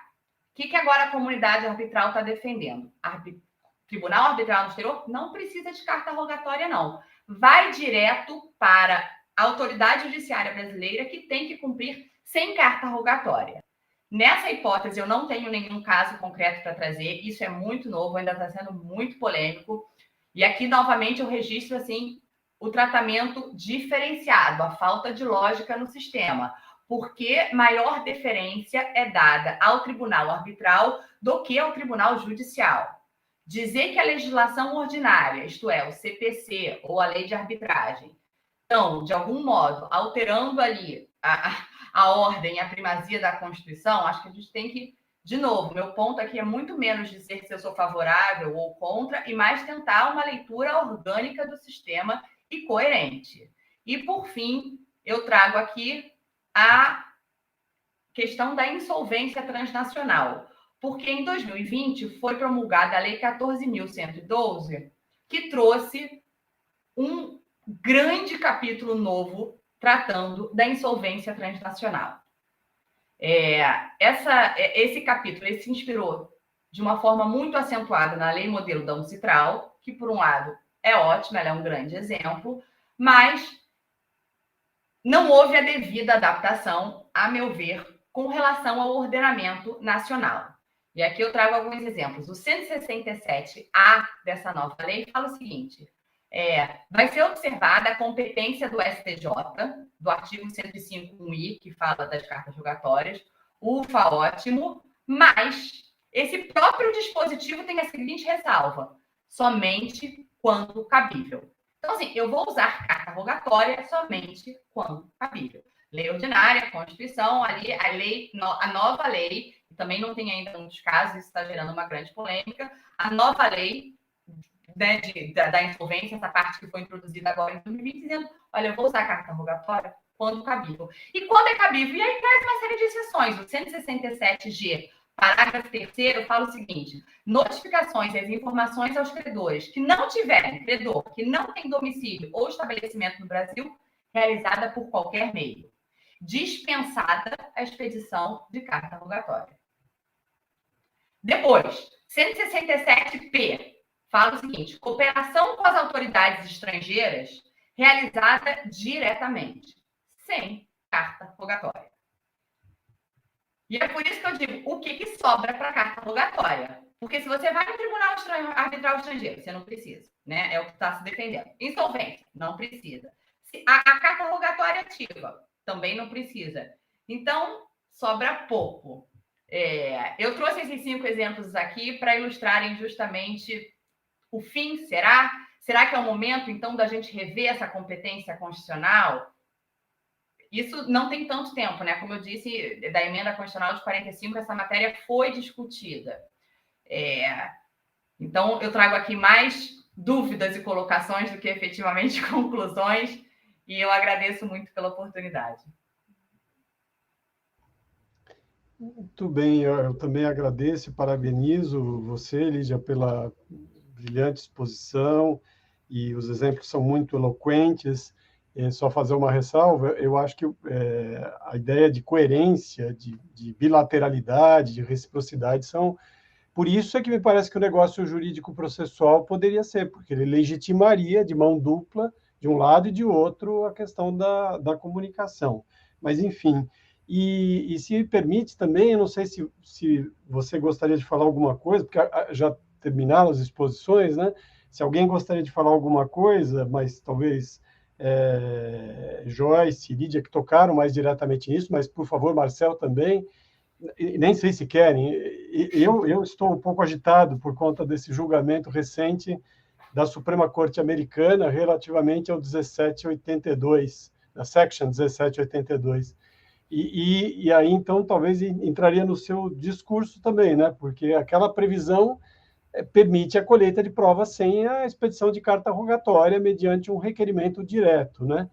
Achei uma pena a Suprema Corte ter dito que isso não se aplicaria aos tribunais arbitrais, o que aparentemente se aplica não apenas às arbitragens comerciais, mas, salvo o melhor juízo, até mesmo às arbitragens de investimentos, se bem que acho que dá margem para discutir, porque num dado momento eles fazem a ressalva de uma parte estatal, confundindo, né, órgão jurisdicional estatal, e, enfim, eu não sei se querem comentar, e também não sei se a Joyce quer também fazer algum complemento em função do que a Lídia... Então, acho que aqui, para nos encaminharmos aqui da última parte, agora o debate está aberto, só me diga quem quer fazer uso da palavra, e, por favor, Joyce, quer falar? Parabenizar a Lídia pela apresentação mais uma vez, a gente já tinha discutido alguns pontos, né, Lídia? Mas eu acho super interessante você falar dessa coerência dos dois lados, que essa é a preocupação que a gente tem, que por um lado a gente quer facilitar que o nosso cliente, né, consiga citar alguém lá na Itália, nos Estados Unidos, mas por outro lado a gente está pronto também para que os brasileiros consigam ser citados. A Índia, por exemplo, também autoriza a citação pelo WhatsApp. A gente está disposto a aceitar que um processo em tramitação na Índia seja enviado aqui para o Brasil, para uma pessoa sendo citada aqui num idioma totalmente diferente, sem saber os prazos, a gente está pronto para isso. E aí, só complementando uma informação que você trouxe também da Convenção de Sequestro Internacional, que também eu fiquei também com a mesma sensação, com a mesma frustração. Por um lado, a gente, obviamente, que a gente, né, quer facilitar o máximo possível, principalmente com relação à tradução de documentos. Os casos na Convenção de Sequestro Internacional são casos que precisam tramitar de forma rápida, envolve crianças que foram tiradas de um outro país, então são questões extremamente sensíveis. Mas o que me chamou também a atenção da resolução do CNJ, que autorizou, então, que o juiz possa usar um Google Translator, um tradutor eletrônico, né, de forma fácil, é que o mais interessante é que o decreto que recepcionou a convenção aqui no Brasil, o Brasil, a convenção prevê, de certa forma, uma facilitação no idioma. A convenção prevê, dizendo que se o Estado aceitar que o documento esteja no idioma inglês ou francês, por exemplo, tudo bem. O interessante é que, quando o Brasil recepcionou a convenção, o Brasil fez uma reserva a esse artigo. O Brasil disse que não, a gente exige a tradução juramentada. E aí o que me chocou é que aí vem a resolução do CNJ dizendo não precisa nem de tradução, joga no Google e está valendo. Pelo lado do processo da criança, eu quero aceitar isso também.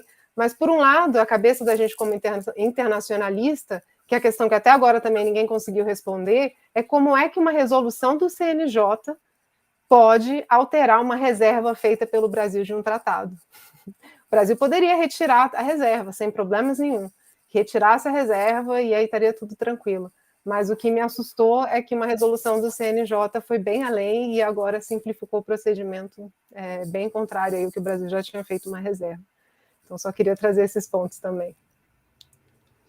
Joyce, se me permite, viu, a questão de competências no Brasil é uma tragédia, tem sido cada vez mais.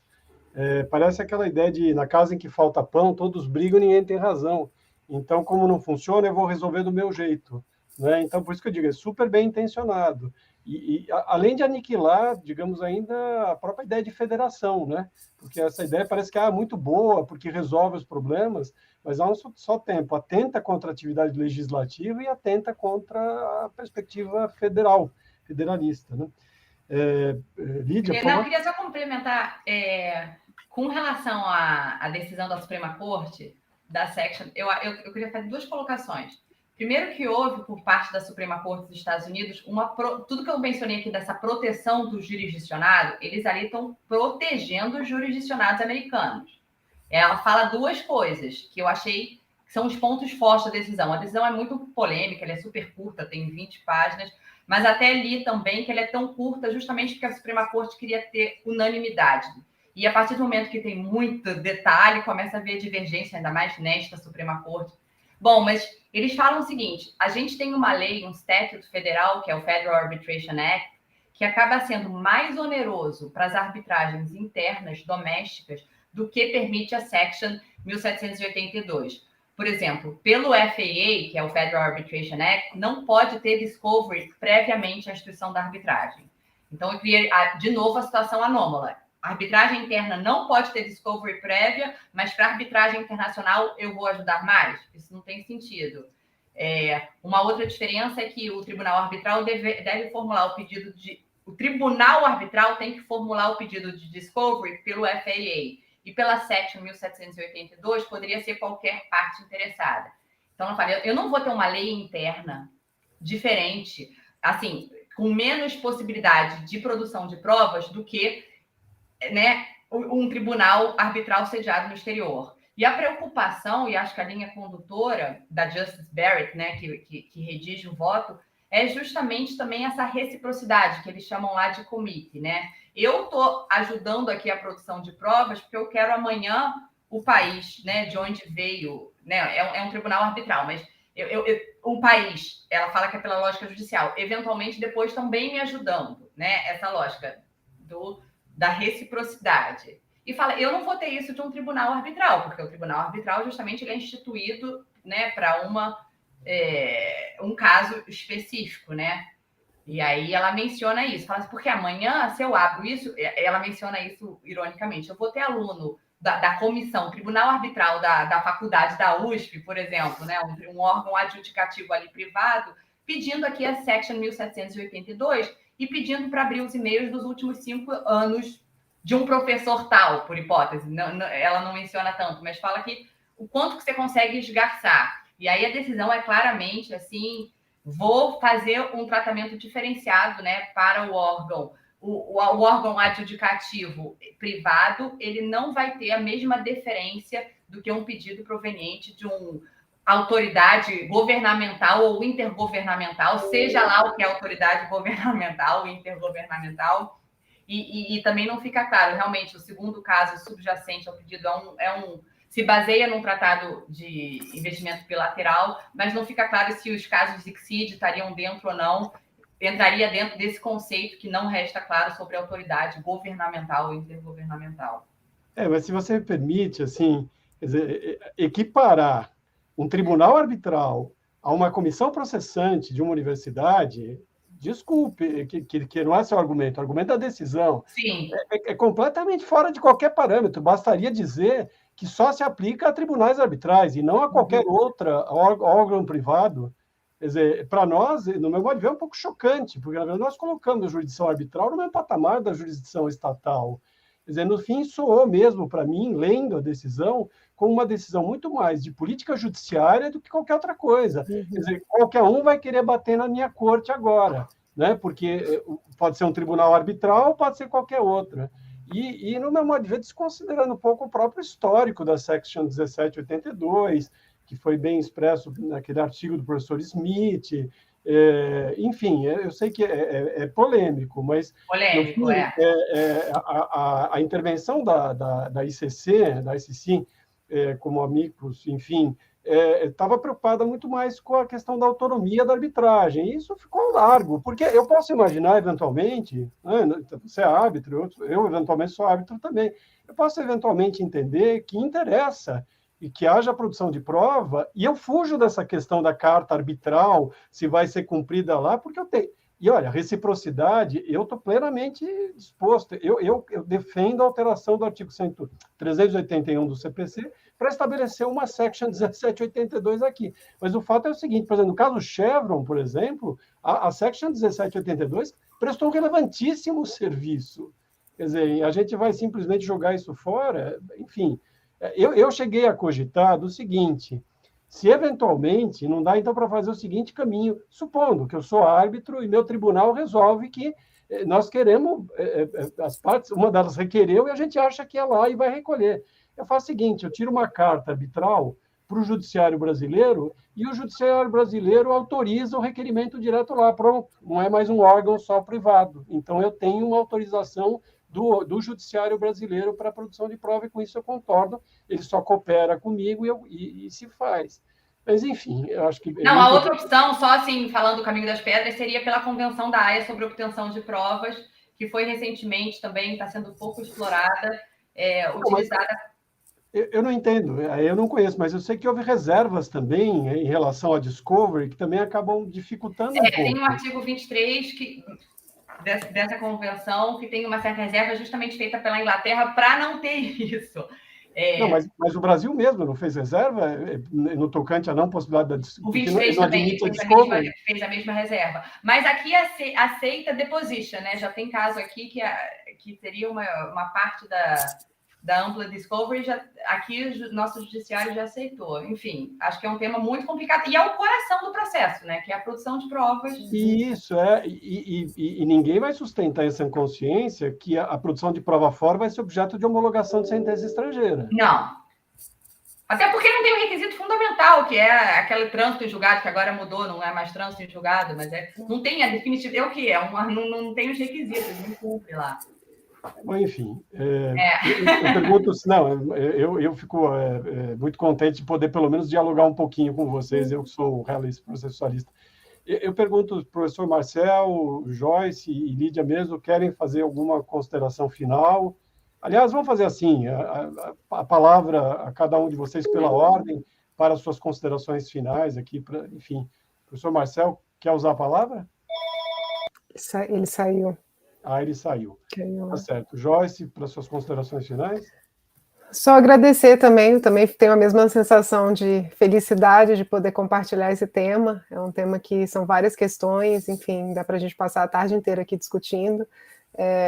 Acho que é como a Lídia trouxe isso bem também, né, da necessidade de se regulamentar isso, né, de algumas dessas questões. A gente não necessariamente vai ter aí a solução, mas eu acho que chegou num ponto que a gente precisa, como comunidade internacional, sentar e resolver algumas questões. A Convenção de 1965 já não dá para tentar aplicar isso como se não existisse essa nova realidade, né? Então, só agradecer pela oportunidade e que a gente continue o debate fora daqui também. Marcel, você nos ouve? Bom, Lídia, para suas considerações finais. Eu queria também só agradecer... Marcel.